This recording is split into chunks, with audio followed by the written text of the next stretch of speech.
चौथा कालचक्र, बहाई धर्म के रचनात्मक काल की शुरुआत 1921 और 1944। चैप्टर 22, प्रशासनिक व्यवस्था का उदय और इसकी स्थापना। अब्दुल बहा के स्वर्गवास के साथ बहाई युग की उस पहली शताब्दी का 3/4 से भी अधिक समय व्यतीत हो चुका था, जिसका आरंभ उनके जन्म के साथ हुआ था।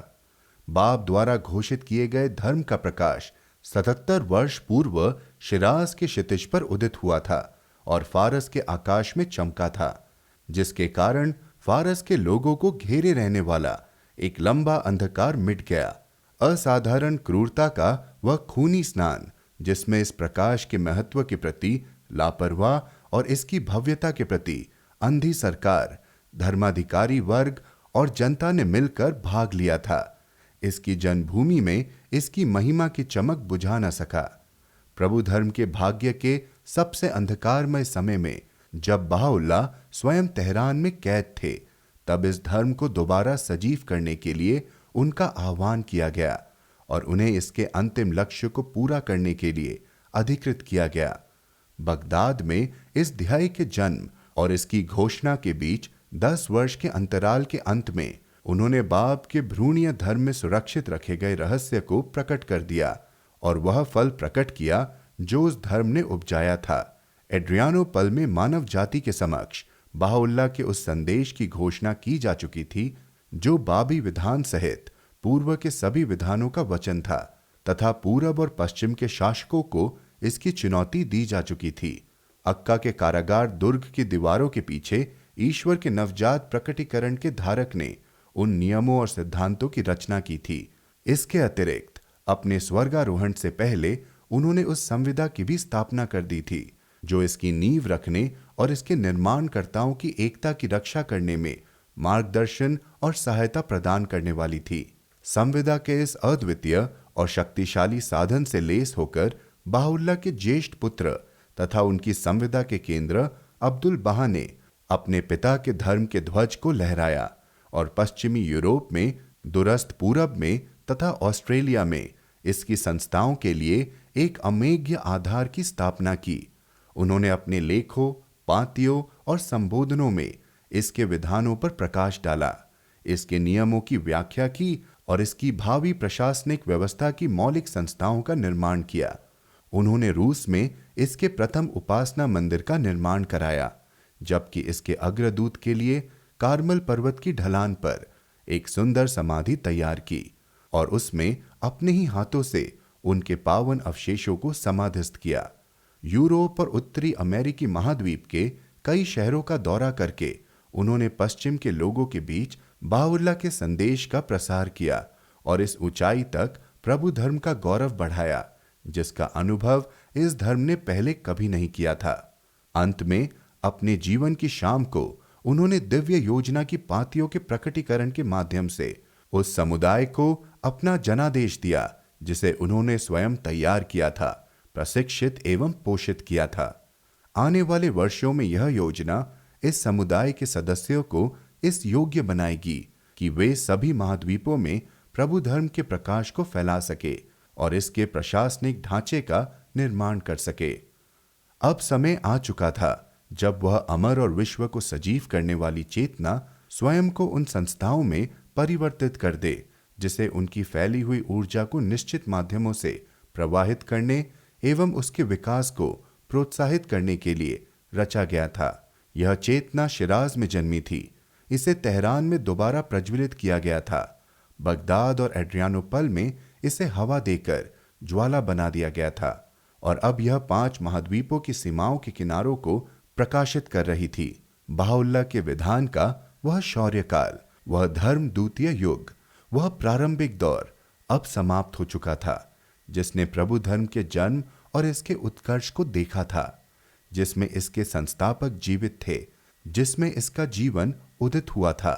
जिसमें इसके महानतम शूरवीरों ने संघर्ष किया था एवं शहादत का प्याला पिया था, जिसमें इसकी प्रारंभिक नींव स्थापित की गई थी। इसे बहाउल्लाह के ध्याय की वह कड़ी समझा जा सकता है, जिसने उस युग को, जिसमें इस नए संदेश का बीज अंकुरित हुआ था,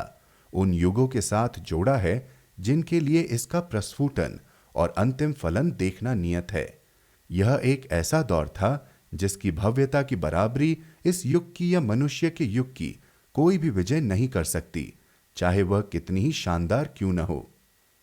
अब इस विधान का रचनात्मक काल, इसका लौह युग आरंभ हो रहा था। वह युग जिसमें स्वर्णिम युग की प्रत्याशा में बहाउल्लाह के धर्म की स्थानीय, राष्ट्रीय और अंतर्राष्ट्रीय संस्थाएं आकार लेने वाली थी, विकसित होने वाली थी और पूरी तरह दृढ़ होने वाली थी। वह युग जब एक ऐसी विश्वव्यापी व्यवस्था उभरेगी जिसमें मानव जाति के लिए ईश्वर के अव्यक्त प्रकटीकरण का वह अंतिम फल अंतर्निहित है, जिसकी परिपक्वता उस विश्वव्यापी सभ्यता की स्थापना है तथा धरती पर परम पिता के उस साम्राज्य के औपचारिक उद्घाटन की सूचक होगी जिसका वचन स्वयं ईसा मसीह ने दिया था। अजरबैजान के पहाड़ों के बीच अपने कारावास के दौरान स्वयं बाब ने बाबी विधान के मातृ ग्रंथ फारसी बयान में स्पष्ट रूप से इस विश्व व्यवस्था का उल्लेख किया था, इसके आगमन की घोषणा की थी और इसे बहाउल्लाह के नाम से जोड़ा था, जिसके ध्याय की घोषणा उन्होंने स्वयं की थी। इस ग्रंथ के तीसरे वाहिद के 16वें अध्याय में उनका उल्लेखनीय कथन है, कल्याण होगा उसका जो अपनी दृष्टि बहाउल्लाह की व्यवस्था पर केंद्रित करता है और अपने स्वामी को धन्यवाद देता है, क्योंकि वह निश्चित रूप से प्रकट होगा। आगे चलकर जब बहाउल्लाह ने वे नियम और सिद्धांत प्रकट किए जिनके द्वारा इस व्यवस्था का संचालन किया जाएगा, तब अपने विधान के ग्रंथ में उन्होंने यह उल्लेख किया कि इस महानतम व्यवस्था के कंपनकारी प्रभाव से विश्व का संतुलन अस्त व्यस्त चुका था। इस अनूठी और अद्भुत व्यवस्था के माध्यम से जिसके जैसा कुछ भी नश्वर आंखों ने पहले कभी नहीं देखा, मानव जाति के व्यवस्थित जीवन में क्रांति आ गई। अपनी वसीहत और इच्छा पत्र में इस व्यवस्था के महान निर्माता अब्दुल बहा ने इसकी विशेषताओं का वर्णन किया है, जबकि उनके बाद अब बहाई विधान के इस रचनात्मक काल में पूर्व और पश्चिम के उनके अनुयायियों द्वारा इसकी मौलिक संस्थाओं की स्थापना की जा रही है। पहली बहाई शताब्दी के अंतिम 23 वर्षों को प्रभु धर्म के रचनात्मक काल का प्रारंभिक चरण समझा जा सकता है और संक्रमण का एक ऐसा दौर माना जा सकता है जिसकी पहचान उस प्रशासनिक व्यवस्था की स्थापना से की जानी चाहिए, जिस पर अंत में उस स्वर्णिम युग में जब बहाई विधान अपनी पूर्णता पर पहुंचेगा, तब भविष्य का विश्व बहाई राष्ट्रमंडल तैयार किया जाएगा। इस प्रशासनिक व्यवस्था को जन्म देने वाला, इसकी विशेषताओं को एक ढांचा प्रदान करने वाला और इसकी प्रक्रियाओं को गति देने वाला घोषणा पत्र सिवाय अब्दुल बहा की वसीहत और इच्छा पत्र के अन्य कोई नहीं। यह वसीहत जो भावी पीढ़ियों के लिए अब्दुल बहा की सबसे महान विरासत है, जो उनके मस्तिष्क का सबसे तीव्र उत्सर्ग है और उनके पिता के विधान के 3 चरणों की निरंतरता सुनिश्चित करने के लिए तैयार किया गया सबसे शक्तिशाली साधन है और उनके पिता के विधान के 3 चरणों की निरंतरता सुनिश्चित करने के लिए तैयार किया गया सबसे शक्तिशाली साधन है। बहाउल्लाह की संविदा केवल उनकी इच्छा और उद्देश्य के सीधे प्रभाव से स्थापित की गई है। दूसरी ओर अब्दुल बहा की वसीहत और इच्छा पत्र को ईश्वर द्वारा दिए गए धर्म की शक्तियों के जनक बहाउल्लाह और इसके एकमात्र व्याख्याता एवं इसके आदर्श उदाहरण अब्दुल बहा के बीच रहस्यमय संसर्ग का परिणाम समझा जा सकता है। इस युग में ईश्वर के विधान के जनदाता द्वारा उन्मुक्त की गई ऊर्जाओं ने इसके त्रुटि रहित व्याख्याता के रूप में व्यक्ति के मन मस्तिष्क पर डाले गए प्रभाव के माध्यम से उस साधन को जन्म दिया जिसके विशाल अर्थ को समझने में यह वर्तमान पीढ़ी आज 23 साल बाद भी असमर्थ है। यदि हम इसका सही मूल्यांकन करें तो जिसने इस साधन को उत्पन्न करने वाली प्रेरक तरंग प्रदान की है, उससे इसे अलग करना उतना ही असंभव है जितना कि उससे जिसने इस साधन को प्रत्यक्ष रूप से जन्म दिया है। जैसा पहले ही देखा जा चुका है, बहाई प्रकटीकरण के संस्थापक का उद्देश्य अब्दुल बहा के मन मस्तिष्क में इस प्रकार बैठ गया था और उनकी चेतना इतनी गहराई से उनके अस्तित्व में समा गई थी और दोनों के लक्ष्य एवं उद्देश्य पूर्ण रूप से इतने मिश्रित हो गए थे कि बहाउल्लाह द्वारा विहित किए गए सिद्धांतों को अब्दुल बहा के ध्येय से जुड़े सर्वोच्च कार्य से अलग कर देना प्रभु धर्म की सबसे आधारभूत सच्चाइयों में से एक का परित्याग कर देने के समान होगा। यह ध्यान रखना चाहिए कि इस ऐतिहासिक दस्तावेज द्वारा स्थापित की गई प्रशासनिक व्यवस्था अपने मूल उद्भव और स्वरूप के कारण विश्व की धार्मिक व्यवस्थाओं के इतिहास में अद्वितीय है। यह दावे के साथ कहा जा सकता है कि बहाउल्लाह के पहले किसी भी अवतार ने आधिकारिक रूप और लिखित में इस प्रशासनिक व्यवस्था जैसा कुछ भी स्थापित नहीं किया है जो बहाउल्लाह की शिक्षाओं के अधिकृत व्याख्याता ने स्थापित किया है। यहां तक कि मोहम्मद ने भी नहीं, जिनकी पुस्तक इस्लाम के नियमों और विधानों को स्पष्ट रूप से प्रकट करती है। यह एक ऐसी व्यवस्था है जिसे अपने संस्थापक द्वारा रचे गए प्रशासनिक सिद्धांतों, उनके द्वारा स्थापित की गई संस्थाओं और व्याख्या के अधिकार के कारण जो इसके धर्म रक्षक को प्रदान किया गया है, पूर्व के किसी भी धर्म की तुलना में अद्वितीय रूप से उस धर्म को विभाजन से बचाएगी जिससे यह उत्पन्न हुई है। इस व्यवस्था का संचालन करने वाले सिद्धांत किसी भी अन्य व्यवस्था के आधारभूत सिद्धांतों से बिल्कुल भिन्न हैं, चाहे वे मानव संस्थाओं के प्रबंध के लिए मनुष्य के मस्तिष्क द्वारा तैयार किए गए धर्मतंत्र से संबंधित हो या कोई अन्य हो।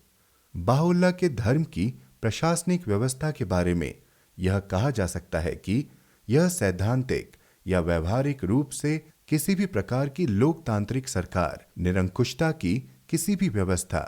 अथवा मानव जाति द्वारा अतीत में देखे गए विभिन्न धर्मतंत्रों में से किसी के भी समान नहीं है। इसकी संरचना में कुछ ऐसे तत्व सम्मिलित हैं जो धर्मनिरपेक्ष शासन के 3 मान्य रूपों में उपलब्ध है। यह उन अशुद्धियों से मुक्त है जो इनमें से प्रत्येक में अंतर्निहित रूप से अवस्थित है और निस्संदेह जिन दिव्य वास्तविकताओं पर यह अनिवार्य रूप से स्थापित की गई है, उनकी अखंडता को किसी भी प्रकार से दूषित किए बगैर यह इनमें से प्रत्येक में स्थित लाभदायक सच्चाइयों को सम्मिश्रित करती है। वह वंश परंपरा संबंधी अधिकार जिसका उपयोग करने के लिए इस प्रशासनिक व्यवस्था के धर्म संरक्षक का आह्वान किया गया है और पावन लेखों की व्याख्या करने का अधिकार जो केवल उन्हें ही प्रदान किया गया है। परम पावन पुस्तक में स्पष्ट रूप से प्रकट नहीं किए गए मामलों के लिए कानून रचने का अधिकार रखने वाला विश्व न्याय मंदिर, वह विधान जो इसके सदस्यों को उनके प्रति उत्तरदायी होने से और उनके मतों, धारणों या भावनाओं के अनुसार चलने के दायित्व से मुक्त करता है जिनका वे प्रतिनिधित्व करते हैं। वे विशेष प्रावधान जिनके अंतर्गत विश्वव्यापी बहाई समुदाय के एकमात्र विधिकारी साधन के लिए अनुयायियों के समूह द्वारा मुक्त और प्रजातांत्रिक चुनाव करना आवश्यक है। ये सभी उन विशेषताओं में से हैं जो मिलकर बहाउल्लाह के प्रकटीकरण के साथ जोड़ी जाने वाली व्यवस्था को मानव प्रबंधन की किसी भी वर्तमान व्यवस्था से अलग करती है। इस प्रशासनिक व्यवस्था के प्रारंभ में और इसके अस्तित्व के 23 साल के अंतर्गत पूरब और पश्चिम में अंदर और बाहर के जिन शत्रुओं ने इसके स्वरूप के बारे में मिथ्या कथन कहे या इसका मजाक उड़ाया और इसे भला बुरा कहा या इसकी प्रगति को रोकने का प्रयास किया अथवा इसके समर्थकों के समूह में दरार पैदा करने के उपाय निकाले,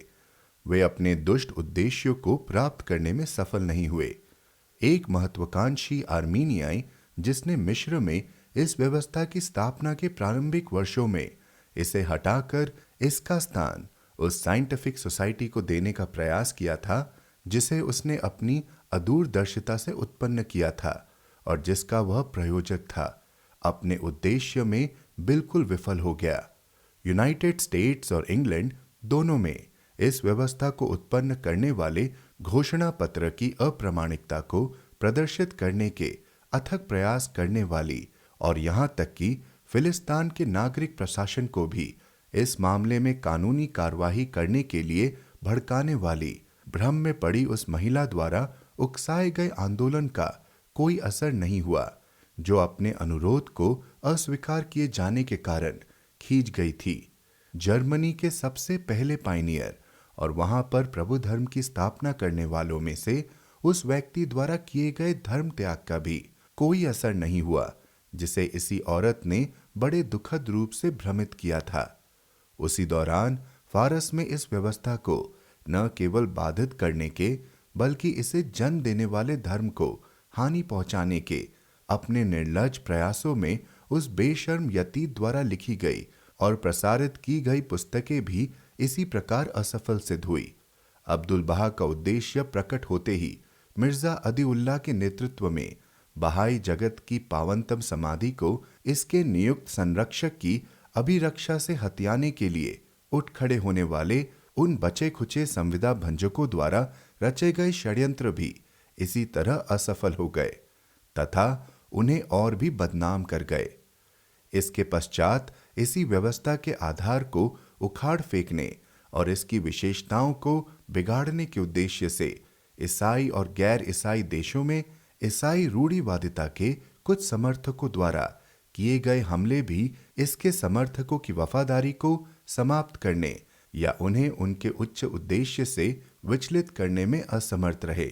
यहां तक कि अब्दुल बहा का वह पूर्व सचिव, जिसने न तो बहाउल्लाह के सचिव को मिलने वाले दंड से सबक लिया, न ही पूरब और पश्चिम में अपने मास्टर के अन्य कई सचिवों और अनुवादकों पर टूटने वाले दुर्भाग्य से सीख ली, और जो अब भी उस अमर दस्तावेज के उद्देश्य को बदलने और उसके अत्यावश्यक प्रावधानों को निष्प्रभावी करने पर तुला हुआ है, जिससे यह व्यवस्था अपना अधिकार प्राप्त करती है। उस सचिव के बदनाम और घातक षड्यंत्र इसकी संस्थाओं को उस मार्ग पर आगे बढ़ने से क्षण भर के लिए भी रोक नहीं पाए हैं जो इसके संस्थापक ने इसके लिए निर्धारित किया है, न ही ऐसा कुछ भी उत्पन्न कर पाए हैं जो दूर से भी इसके आश्वासित, इसके पूरी तरह जागरूक और दिग्गज समर्थकों के बीच दरार जैसा दिखाई दे। उस व्यवस्था की स्थापना करने वाला दस्तावेज एक भावी विश्व सभ्यता का वह चार्टर अपने कुछ लक्षणों में किताबे अक़दस जैसी महत्वपूर्ण पुस्तक का अनुपूरक माना जा सकता है। अब्दुल बहा ने उसे हस्ताक्षरित कर अपनी मुहर लगाई है। यह पूर्ण रूप से उनके अपने हाथ से लिखा गया है। अक्का के कारादुर्ग में उनके कारावास के घोर अंधकारमय दिनों में लिखा गया उसका प्रथम खंड स्पष्ट और असंदिग्ध रूप से बहाउल्लाह के धर्म के अनुयायियों के मूलभूत विश्वासों का उद्घोष करता है। यह अचूक भाषा में बाप के ध्याय के दोहरे चरित्र को उजागर करता है। यह बहाई प्रकटीकरण के प्रवर्तक के पूर्ण स्थान का उद्घाटन करता है और दृढ़ शब्दों में कहता है कि अन्य सभी उनके सेवक हैं और उनकी आज्ञा का पालन करते हैं। यह किताबे अक़दस के महत्व पर बल देता है। अब्दुल बहा का यह इच्छा पत्र एक पैतृक या वंशानुगत अधिकार के रूप में धर्म संरक्षक पद की संस्था की स्थापना करता है और उसके आवश्यक कार्यों को रेखांकित करता है। यह अंतर्राष्ट्रीय न्याय मंदिर के चुनाव के उपाय बतलाता है और उसके क्षेत्र को परिभाषित करते हुए धर्म संरक्षक पद की संस्था के साथ उसके संबंध का निर्धारण करता है। यह ईश्वरीय धर्म की भुजाओं के अनिवार्य कर्तव्य निर्धारित करता है और उनके दायित्वों पर बल देता है। यह बहाउल्लाह की अक्षय संविदा का गुणगान करता है। इसके अतिरिक्त यह दस्तावेज बहाउल्लाह की संविदा के समर्थकों के साहस की भूरी भूरी प्रशंसा करता है। यह अपने नियुक्त केंद्र द्वारा सहन किए गए कष्टों का विस्तार पूर्वक वर्णन करता है। यह मिर्जा याहया के घृणित आचरण और बाप की चेतावनियों को ध्यान में रखने की उसकी विफलता की याद दिलाता है। यह अभियोगों का आरोपण करते हुए मिर्जा मोहम्मद अली के कपट और विद्रोह यह अभियोगों का आरोपण करते हुए मिर्जा मोहम्मद अली के कपट और विद्रोह और उसके पुत्र शुआ उल्लाह तथा भाई बदी उल्लाह की सह अपराधिता का खुलासा करता है। यह उनके बहिष्करण की पुनर्पुष्टि और उनकी सारी आशाओं के कुंठित होने की भविष्यवाणी करता है। यह दस्तावेज अफनान, बाप के संबंधी, धर्म भुजाओं तथा बहाउल्लाह के संपूर्ण अनुयायी समुदाय का आह्वान करता है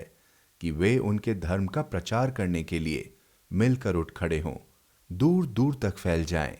और ईसा मसीह से प्रेरित लोगों के शौर्यमय आदर्श का अनुसरण करें। यह उनके संविदा भंजकों के संसर्ग के खतरों से सावधान करता है और कुटिल एवं कपटी जनों के आक्रमणों से प्रभु धर्म की रक्षा करने की आज्ञा देता है। यह उनको अपने आचरण द्वारा अपने धर्म की सार्वभौमिकता दर्शाने तथा उसके उच्च सिद्धांतों को न्याय संगत सिद्ध करने का परामर्श देता है। इसी दस्तावेज में हुकुकुल्लाह, ईश्वर का अधिकार, जो किताब अक़दस में पहले से ही संस्थापित है, के महत्व एवं प्रयोजन को प्रकट किया गया है। वह न्यायप्रिय शासकों के प्रति सनिष्ठा और अधीनता का आदेश देता है। वह अब्दुल बहा की शहादत की लालसा व्यक्त करता है और उनके शत्रुओं के पश्चाताप तथा क्षमा के लिए उनकी प्रार्थनाओं को स्वर देता है। इतने निर्णायक दस्तावेज के लेखक अब्दुल बहा के आह्वान के उत्तर में अपने कर्तव्य के प्रति सचेत होकर अब्दुल बहा के अनापेक्षित और आकस्मिक स्वर्गवास के आघात से सक्रिय होकर उस योजना से मार्गदर्शित होकर जो इस प्रशासनिक व्यवस्था के निर्माता ने उनके हाथों में सौंपी थी, इसकी बढ़ती हुई शक्ति से ईर्ष्या करने वाले और इसके अनूठे महत्व के प्रति अंधे विश्वासघातों और शत्रुओं द्वारा इस पर किए गए आक्रमण से विचलित हुए बगैर पूरब और पश्चिम में दूर दूर तक फैले हुए बहाई समुदाय के सदस्य स्पष्ट दृष्टि और दृढ़ संकल्प के साथ उस विश्वव्यापी प्रशासनिक व्यवस्था की नींव स्थापित करके प्रभु धर्म के उस रचनात्मक काल की शुरुआत करने के लिए उठ खड़े हुए, जो एक ऐसी विश्व व्यवस्था में परिवर्तित होगा जिसे आने वाली पीढ़ियां पूर्व के सभी विधानों की प्रतिज्ञा एवं उनकी महिमा की प्रतिष्ठा मानेगी। एक स्थायी रूप से विस्तार पा रहे समुदाय की एकता बनाए रखने के लिए और इसके क्रियाकलापों के दक्ष संचालन हेतु प्रदान किए गए प्रशासनिक यंत्र के निर्माण और सुदृढ़ीकरण से संतुष्ट न होकर बाहुल्लाह के अनुयायियों ने अब्दुल बहा के स्वर्गवास के बाद के 20 वर्षों में दृढ़ संकल्प लिया कि वे अपने कर्मों से अपने धर्म के स्वतंत्र स्वरूप का प्रमाण देंगे और इसे प्रदर्शित करेंगे तथा इसके विस्तार को विकसित एवं इसके स्वीकृत समर्थकों की संख्या में वृद्धि करेंगे। इस तिगुने विश्वव्यापी प्रवास में यह ध्यान रखना चाहिए कि अब्दुल बहा के स्वर्गवास से लेकर प्रथम बहाई शताब्दी के अंत तक अमेरिकी बहाई समुदाय द्वारा अदा की गई भूमिका ने विश्व भर में प्रभु धर्म के विकास को एक प्रबल प्रोत्साहन दिया है। स्वयं अब्दुल बहा ने इसके सदस्यों पर किए गए विश्वास को सिद्ध किया है और उनके द्वारा की गई इनकी प्रशंसा एवं इनके भविष्य के लिए उनकी अपेक्षाओं को उचित ठहराया है। वास्तव में बहाई प्रशासनिक संस्थाओं की शुरुआत और इनके दृढ़ीकरण दोनों में इसके सदस्यों का प्रभाव इतना प्रबल रहा है कि उनके देश को उस प्रशासनिक व्यवस्था का पालना मानना उचित होगा जिसकी कल्पना स्वयं बाहुल्लाह ने की थी और जिसे उनकी संविदा के केंद्र द्वारा इच्छा पत्र के रूप में अस्तित्व में लाया गया था। इस संबंध में यह ध्यान रखना चाहिए कि अब्दुल बहा और बाहुल्लाह द्वारा वे प्रारंभिक कदम पहले ही उठा लिए गए थे जिनका उद्देश्य उस प्रशासनिक व्यवस्था की क्षमताओं और इसकी कार्य प्रणाली को प्रकट करना था जिसे अब अब्दुल बहा के स्वर्गवास के बाद औपचारिक रूप से स्थापित किया जाना था। अब्दुल बहा द्वारा फारस में धर्म भुजाओं के रूप में कुछ उत्कृष्ट अनुयायियों की नियुक्ति तथा पूरब और पश्चिम के मुख्य बहाई केंद्रों में उनके द्वारा स्थानीय सभाओं एवं परामर्श मंडलों का शुभारंभ, संयुक्त राज्य अमेरिका में बहाई टेम्पल यूनिटी का गठन, बहाई गतिविधियों को प्रोत्साहन देने के लिए स्थानीय कोष की स्थापना, प्रभु धर्म और इसकी भावी संस्थाओं को समर्पित संपत्ति को खरीदना, बहाई साहित्य के वितरण के लिए प्रकाशन सोसाइटियों की स्थापना, बहाई जगत के प्रथम मशरिकुल अस्कर का निर्माण, कार्मल पर्वत पर बाब की समाधि का निर्माण,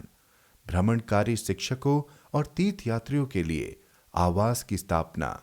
इन सभी कार्यों को उन संस्थाओं का पूर्व सूचक समझा जा सकता है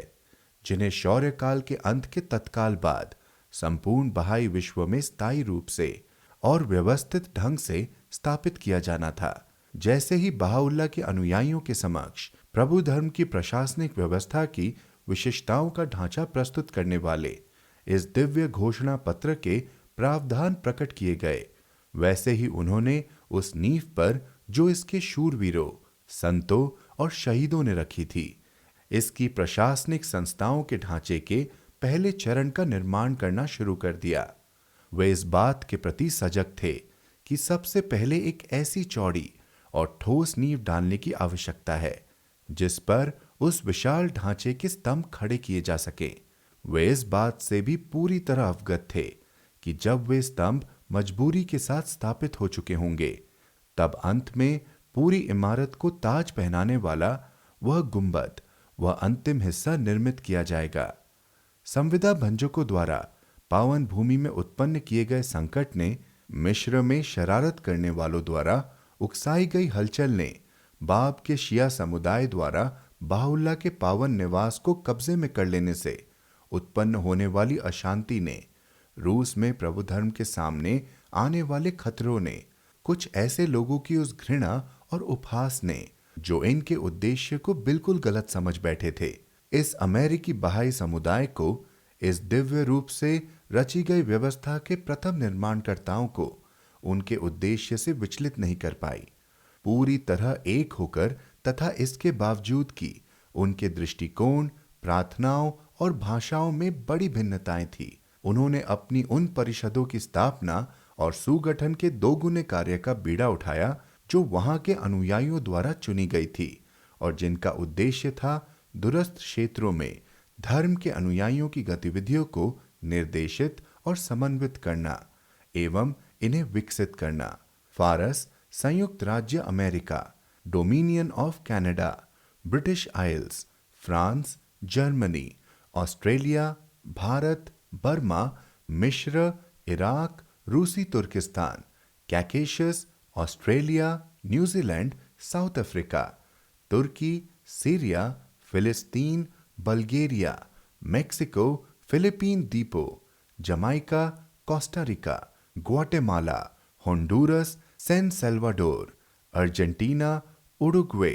chilli, Brazil, Ecuador, Colombia, Paraguay, Peru, Alaska, Cuba, Haiti, Japan, Hawaiian द्वीपों, ट्यूनीशिया, प्यूर्तो रिको, बलूचिस्तान, रूस, ट्रांसजॉर्डन, लेबनान और एबिसिनिया में इन परिषदों की स्थापना की गई, जो कि एक लंबे समय तक सताए गए धर्म की निर्मित हो रही व्यवस्था का आधार थी।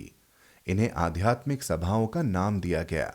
यह एक ऐसी उपाधि है जो आगे चलकर न्याय मंदिर की उस स्थायी और अधिक वर्णनात्मक उपाधि में बदल दी जाएगी, जिसे बहाई प्रकटीकरण के संस्थापक ने इन्हें प्रदान किया है। बगैर किसी अपवाद के ये उस प्रत्येक शहर, नगर या गांव में स्थापित की जाएगी जहां 9 या 9 से अधिक वयस्क बहाई रहते हों। इनका चुनाव प्रतिवर्ष एवं प्रत्यक्ष रूप से सभी वयस्क स्त्री और पुरुष बहाइयों द्वारा महानतम बहाई उत्सव पर्वत राज रिजवान के प्रथम दिन को किया जाता है।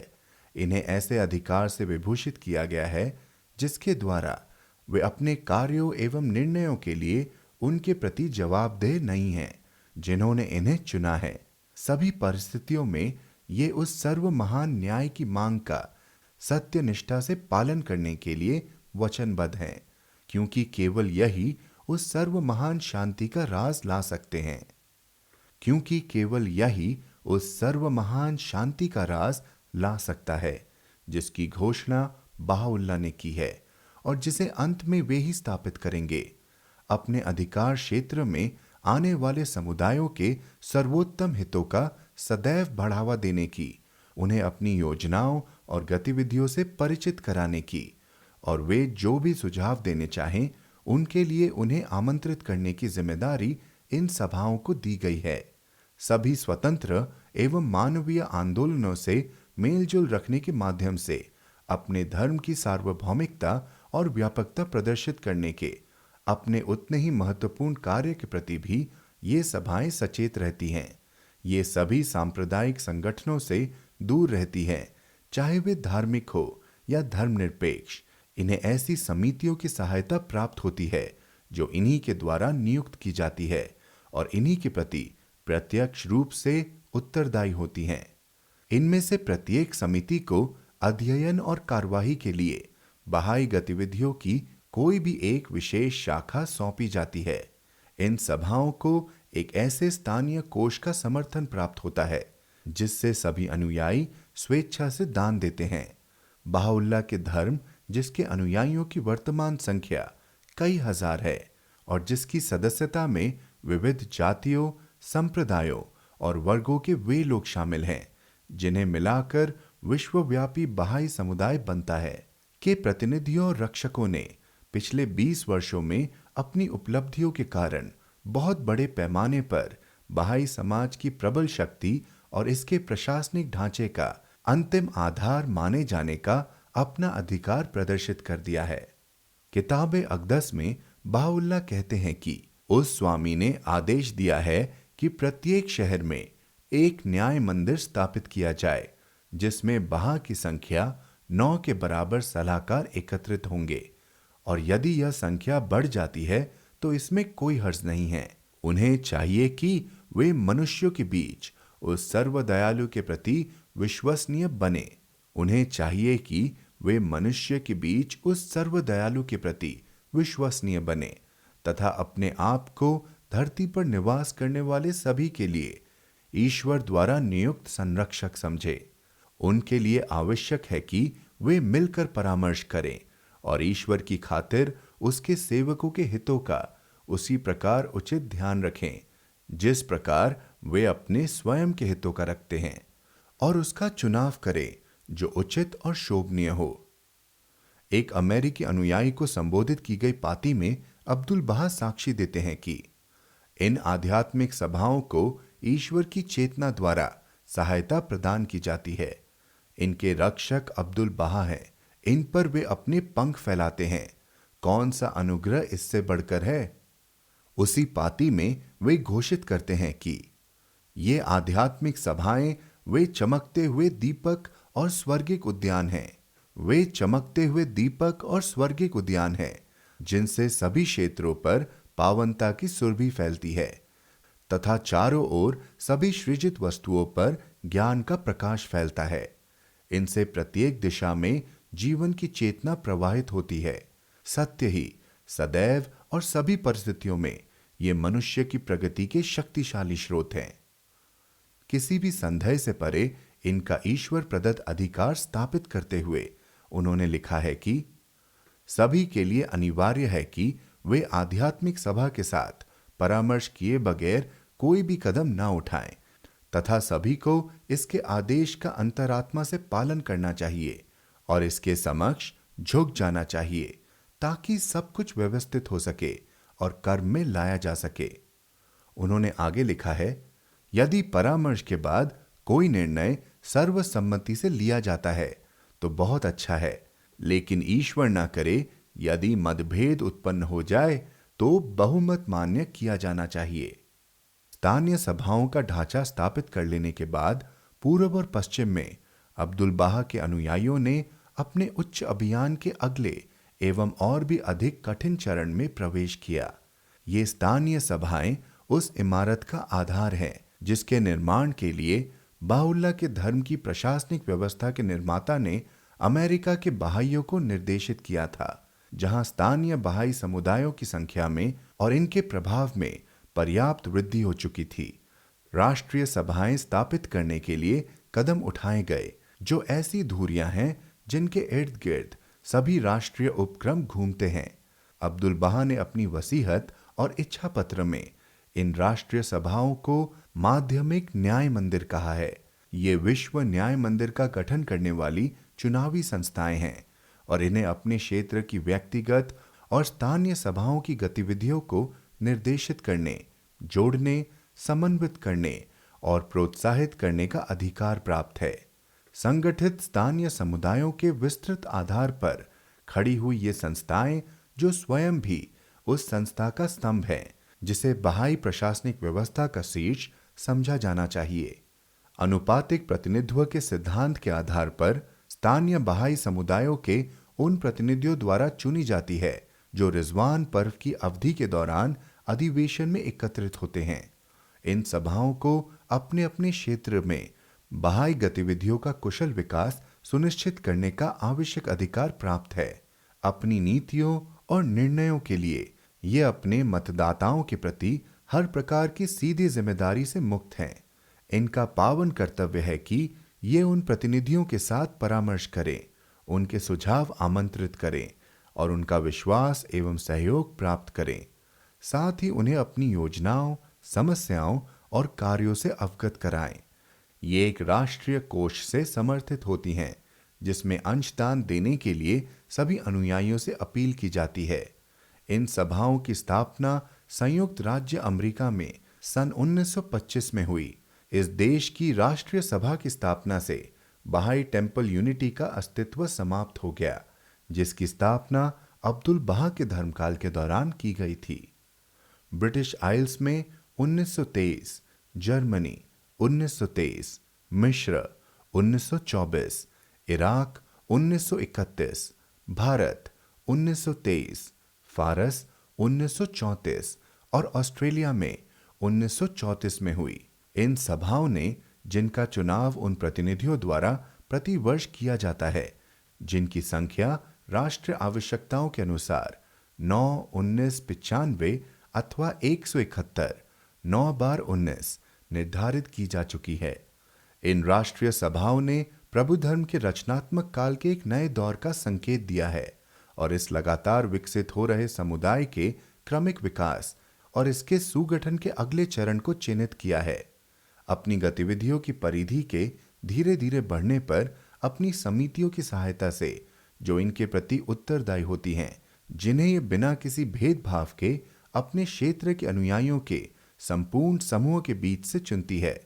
और जिसमें से प्रत्येक को बहाई सेवा का एक खास क्षेत्र प्रदान करती है और अनुशासन की उस भावना के माध्यम से जो इन्होंने अपने अंदर समाहित की है तथा उन सिद्धांतों का अटल रूप से अनुसरण करके जिन्होंने इन्हें जाति, राष्ट्र, वर्ग और वर्ण संबंधी सभी पूर्वाग्रहों से ऊपर उठने में समर्थ बनाया है।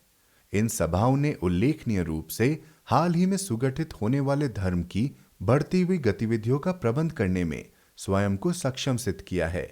राष्ट्रीय समितियां भी कुछ कम ऊर्जावान एवं अपने अपने कार्यों को पूरा करने में कम समर्पित नहीं हैं। प्रभु धर्म के महत्वपूर्ण हितों की रक्षा करने, इसके सिद्धांतों को प्रदर्शित करने, इसके साहित्य का प्रसार करने, इसके कोष को मजबूत करने, इसकी शक्ति का निर्माण करने, इसके घटक अंगों की एकजुटता को बढ़ावा देने, इसके ऐतिहासिक स्थलों को खरीदने, इसके पावन स्मारकों, बहुमूल्य वस्तुओं और निशानियों का संरक्षण करने में जिस समाज का ये एक हिस्सा है, उसकी विभिन्न संस्थाओं के साथ संपर्क करने, युवाओं की शिक्षा, बच्चों के प्रशिक्षण तथा पूरब में अपनी महिला अनुयायियों के स्तर को सुधारने में बहाई समुदाय के निर्वाचित राष्ट्रीय प्रतिनिधियों के तत्वावधान में कार्य करने वाली इन विविध संस्थाओं के सदस्यों ने बड़े पैमाने पर इसके महत्वपूर्ण और कई प्रकार के हितों को बढ़ावा देने की अपनी क्षमता प्रदर्शित की है। अधिकांशतः पश्चिम में स्थापित की जाने वाली और संयुक्त राज्य एवं कनाडा में बड़ी कुशलता के साथ कार्य कर रही इन राष्ट्रीय समितियों की क्षमताओं को प्रकट करने के लिए इनकी बढ़ती हुई संख्या ही पर्याप्त है। इन सहायक संस्थाओं को उस विकासशील प्रशासनिक व्यवस्था ने गतिमान किया है जो अभी अपने प्राथमिक चरण में है। अब ये अपनी गतिविधियों को ऐसे जोश एवं उद्देश्य की ऐसी एकता के साथ निष्पादित कर रही हैं जो एक मृतप्राय सभ्यता की अशत संस्थाओं के स्वभाव के बिल्कुल विपरीत है। पश्चिमी देशों में कार्यरत कुछ कमेटियां इस प्रकार है: teaching committee, regional teaching committee, inter America committee, publishing committee, race unity committee, youth committee, reviewing committee, temple maintenance committee, temple programme committee, temple guidance committee, temple librarian and sales committee, boys एवं girls service committee, child education committee, women's progress teaching एवं programme committees, legal committee, archives एवं history committee, census committee, Baha'i Exhibits Committee, Baha'i News Committee, Baha'i News Service Committee, Braille Transcription Committee, Contacts Committee, Service Committee, Editorial Committee, Index Committee, Library Committee, Radio Committee, Accountant Committee, Annual Souvenir Committee, Baha'i World Editorial Committee, Study Outline Committee, International Auxiliary Language Committee, Institute of Baha'i Education Committee, World Ayar Magazine Committee, Baha'i Public Relations Committee, Baha'i School Committee, Summer Schools Committee, International School Committee, Pamphlet Literature Committee, Baha'i Cemetery Committee, Hazratul Quds Committee, Mashrikul Askar Committee, Assembly Development Committee, National History Committee, Miscellaneous Materials Committee, Free Literature Committee, Translation Committee, Cataloging Tablets Committee, Editing Tablets Committee, Properties Committee, Adjustments Committee, Publicity Committee, East and West Committee, Welfare Committee, Transcription of Tablets Committee, Traveling Teachers Committee, Baha'i Education Committee, Holy Society Committee, children's savings bank committee. स्थानीय और राष्ट्रीय सभाओं की स्थापना और इसके बाद पूरब और पश्चिम के बहाई समुदायों में से निर्वाचित सदस्यों के आवश्यक सहायकों के रूप में कार्य करने के लिए गठित की गई स्थानीय और राष्ट्रीय समिति अपने आप में कितनी ही उत्कृष्ट क्यों न रही हो, फिर भी ये उन नई राष्ट्रीय सभाओं के कार्यों की श्रृंखला का एक परिचय मात्र देती है जिन्होंने बहाई विश्व समुदाय के एकीकरण में और इसकी प्रशासनिक व्यवस्था को मजबूत करने में बहुत बड़ा योगदान दिया है। इस दिशा में उठाया गया प्रारंभिक कदम था बहाई राष्ट्रीय संविधान का लिखा जाना और अपनाया जाना। यह संविधान सबसे पहले 1927 में अमेरिकी बहाई समुदाय के चुने हुए सदस्यों द्वारा तैयार और घोषित किया गया था। तब से इसे कुछ परिवर्तनों के साथ राष्ट्रीय आवश्यकताओं के अनुकूल बनाया गया है, जिसे अरबी, जर्मन और फारसी में अनुवादित किया गया है और वर्तमान में यह यूनाइटेड स्टेट्स और कनाडा, ब्रिटिश आइल्स, जर्मनी, फारस, इराक, भारत और बर्मा, मिस्र एवं सूडान तथा ऑस्ट्रेलिया एवं न्यूजीलैंड के बहाइयों की राष्ट्रीय आध्यात्मिक सभाओं का घोषणा पत्र है। भावी विश्व बहाई समुदाय के गठन की पूर्वी सूचना देते हुए सभी स्थानीय सभाओं द्वारा इस पर विचार किए जाने के लिए प्रस्तुत तथा राष्ट्रीय सभाओं वाले देशों के अनुयायियों के पूरे समूह द्वारा स्वीकार किए जाने वाले इस राष्ट्रीय संविधान में ऐसा ही एक और दस्तावेज जोड़ा गया है जिसमें बहाई स्थानीय सभाओं के उपनियम हैं, जो सबसे पहले न्यूयॉर्क के बहाई समुदाय द्वारा नवंबर 1931 में तैयार किया गया था और जो सभी स्थानीय संविधानों के लिए एक पैटर्न के रूप में अपनाया गया था। इस राष्ट्रीय संविधान की पाठ्य सामग्री में एक न्याय की घोषणा है जिसकी धाराएं राष्ट्रीय बहाई समुदाय के स्वरूप और उद्देश्य का वर्णन करती है, इसके चुने हुए प्रतिनिधियों के कार्य निर्धारित करती है, साथ ही वे वह उपनियम निर्धारित करती है जो स्थानीय एवं राष्ट्रीय सभाओं की हैसियत, उनकी चुनाव विधि और उनके अधिकार एवं कर्तव्यों को परिभाषित करते हैं। विश्व न्याय मंदिर के अलावा स्थानीय सभाओं एवं व्यक्तिगत अनुयायियों के साथ इसके संबंध का वर्णन करते हैं। राष्ट्रीय अधिवेशन के अधिकार एवं दायित्व सहित राष्ट्रीय आध्यात्मिक सभा के साथ इसके संबंध की रूपरेखा प्रस्तुत करते हैं, बहाई चुनावों का स्वरूप प्रकट करते हैं और सभी बहाई समुदायों में मतदाताओं की सदस्यता की आवश्यकताएं निर्धारित करते हैं। स्थानीय और राष्ट्रीय संविधानों की उन संरचनाओं ने जो अपने प्रावधानों के अर्थ और उद्देश्य में बिल्कुल समान थी, धार्मिक और व्यापारिक संगठनों को नियंत्रित करने वाले नागरिक कानून के अनुसार इन प्रशासनिक संस्थाओं को कानूनी तौर पर शामिल करने के लिए आवश्यक आधार प्रदान किया। इस प्रकार शामिल किए जाने से इन सभाओं को एक कानूनी अस्तित्व मिला और उनकी शक्ति और क्षमता विकसित हुई और इस संबंध में यूनाइटेड स्टेट्स एवं कनाडा के बहाइयों की राष्ट्रीय आध्यात्मिक सभा तथा न्यूयॉर्क की स्थानीय आध्यात्मिक सभा की उपलब्धियों ने एक बार फिर एक ऐसा उदाहरण प्रस्तुत किया जो पूरब और पश्चिम में उनकी सहयोगी सभाओं द्वारा अनुसरण किए जाने योग्य था। अमेरिका की राष्ट्रीय आध्यात्मिक सभा को एक ऐसे स्वयंसेवी ट्रस्ट के रूप में शामिल किए जाने के बाद इसी प्रकार के कानूनी उपाय किए गए। चूंकि ये स्वयंसेवी ट्रस्ट सामान्य विधि के तहत मान्यता प्राप्त संघों के वर्ग में आते हैं, इसलिए आध्यात्मिक सभा अनुबद्ध कर सकती है, संपत्ति क्रय कर सकती है। मई सन 1929 में secretary of state Henry L Stimson के हस्ताक्षर से department of state in Washington की मुहर द्वारा जारी किए गए सर्टिफिकेट के तहत अब यह उत्तरदान भी प्राप्त कर सकती हैं। इसके परिणाम स्वरूप सन 1860 के सोसाइटीज पंजीयन कानून के तहत पंजाब राज्य के लाहौर शहर में जनवरी सन 1973 में भारत और बर्मा के बहाइयों की राष्ट्रीय आध्यात्मिक सभा को इन स्वयंसेवी ट्रस्टों के वर्ग में शामिल किया गया। कौरों की मिलीजुली अदालत की घोषणा के अनुसार दिसंबर सन 1934 में मिस्र और सूडान के बहाइयों की राष्ट्रीय आध्यात्मिक सभा को इस वर्ग में सम्मिलित किया गया। दक्षिण ऑस्ट्रेलिया की स्टेट जनरल रजिस्ट्री ऑफिस के उप रजिस्ट्रार की गवाही में जनवरी 1938 में ऑस्ट्रेलिया और न्यूजीलैंड के बहाइयों की राष्ट्रीय आध्यात्मिक सभा को इस श्रेणी में स्थान दिया गया और अगस्त सन 1939 में ब्रिटिश आइल्स के बहाइयों की राष्ट्रीय आध्यात्मिक सभा को सन 1929 कंपनीज एक्ट के तहत तथा लंदन शहर के असिस्टेंट रजिस्ट्रार ऑफ कंपनीज द्वारा प्रमाणित किए जाने पर एक असीमित गैर लाभ वाली कंपनी के रूप में स्वीकृति प्रदान की गई।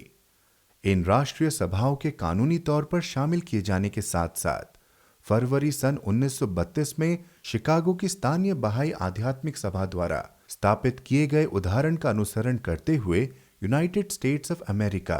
Bharat, Mexico, Germany, Canada, Australia, New Zealand, Burma, Costa Rica, Baluchistan और हवाईयन द्वीप जैसे एक दूसरे से बहुत दूर स्थित देशों में इनसे भी अधिक बड़ी संख्या में स्थानीय बहाई आध्यात्मिक सभाओं को स्वयंसेवी ट्रस्ट के रूप में इसी प्रकार शामिल किया गया। जर्मनी में एस्लिंजन शहर, मेक्सिको में मेक्सिको शहर, कोस्टा रिका में सेंट जोसेफ, ऑस्ट्रेलिया में सिडनी और एडिलेड, न्यूजीलैंड में ऑकलैंड, भारत में दिल्ली, मुंबई, कोलकाता, सिकंदराबाद, बैंगलोर, वेल्लोर, अहमदाबाद, सेरामपुर, अंधेरी और बड़ौदा, पाकिस्तान में कराची, बालूचिस्तान में ट्वेटा, बर्मा में रंगून, मंडालय और डाडानाओ कालाजू, कनाडा में मॉन्ट्रियल और वैंकूवर, हवाईयन द्वीपों में होनोलुलु और अमेरिका के संयुक्त राज्यों में Chicago, New York, Washington DC, Boston, San Francisco, Philadelphia, Kenosha, Teaneck, Racine, Cleveland, Los Angeles, Milwaukee, Minneapolis, Cincinnati, Winnetka, Phoenix, Columbus, Lima, Portland, Jersey City, Wilmette, Peoria, Seattle, Binghamton, Helena, Richmond Highlands, Miami, Pasadena, Oakland, Indianapolis, Saint Paul, Berkeley, Urbana, Springfield और Flint की स्थानीय आध्यात्मिक सभाओं ने अपने अपने राज्यों और प्रांतों के नागरिक प्रशासनों के समक्ष लगभग एक जैसे स्थानीय संविधान प्रस्तुत करके अपने आप को ऐसी सोसाइटियों और संघों के रूप में गठित कर लिया जिन्हें कानूनी मान्यता प्राप्त थी और जो अपने देश के नागरिक कानून द्वारा सुरक्षित थी। जिस प्रकार बहाई संविधान बनने से बहाई आध्यात्मिक सभाओं को वह आधार मिला जिससे उन्हें स्वयंसेवी ट्रस्ट के रूप में शामिल किया गया, उसी प्रकार स्थानीय और राष्ट्रीय प्रशासन द्वारा बहाई समुदायों के निर्वाचित प्रतिनिधियों को दी गई मान्यता से स्थानीय और राष्ट्रीय बहाई दान की स्थापना करने का रास्ता साफ हुआ। यह एक ऐसा ऐतिहासिक कार्य था जो अमरीकी बहाई समुदाय द्वारा शुरू की गई दूरगामी परिणामों वाली पूर्व की उपलब्धियों के समान था। अधिकांश प्रकरणों में अपने धार्मिक स्वरूप के कारण इस दान की संपत्ति को कानूनी तौर पर मान्यता प्राप्त इन बहाई संस्थाओं द्वारा नगर प्रशासन के समक्ष प्रस्तुत किए गए अभिवेदनों के परिणाम स्वरूप कर मुक्त किया जा चुका है। एक से अधिक देशों में इस प्रकार कर मुक्त की गई संपत्ति की कुल कीमत बहुत बड़ी है। यूनाइटेड स्टेट्स ऑफ अमेरिका के बहाई समुदाय के अमानतदार के रूप में कार्य कर रही वहां की राष्ट्रीय आध्यात्मिक सभा द्वारा सन 1928, 1929, 1935, 1938, 1929, 1941 और 1942 में तैयार किए गए ट्रस्ट के कई अनुबंधों के माध्यम से स्थापित किए गए प्रभु धर्म की राष्ट्रीय संपदा में वर्तमान में $2.25 मिलियन की निम्नलिखित संपत्ति शामिल हैं। इलिनॉय राज्य के विलमेट शहर में मशरिकुल अस्कार की जमीन और भवन और इसके प्रभारी का मकान, इससे लगा हुआ हजरतुल कुद्स बहाई राष्ट्रीय मुख्यालय और इसका पूरक प्रशासनिक कार्यालय। मैंने राज्य के ग्रीन एकर शहर में द इन, फेलोशिप हाउस, बहाई hall, arts and craft studio, एक खेत, कई मकान और अब्दुल बहा के कदमों द्वारा आशीर्वादित किए गए मानसेल्वेट के उस पट्टे के अलावा कई भूखंड कैलिफोर्निया के गीसरविल में बोस हाउस, बहाई हॉल, एक फलों का बाग, रेडवुड ग्रोव, एक डॉर्मेट्री और रेंच के भवन, न्यू जर्सी के वेस्ट इंगलवुड में विलहेल्म हाउस, एवरग्रीन कैबिन, देवदार वृक्षों का ग्रोव और कुछ भवनों सहित 7 भूखंड वह यादगार स्थान है जहां अब्दुल बहा द्वारा जून 1912 में न्यूयॉर्क मेट्रोपॉलिटन जिले के बहाइयों को एकता सहभोज दिया गया था।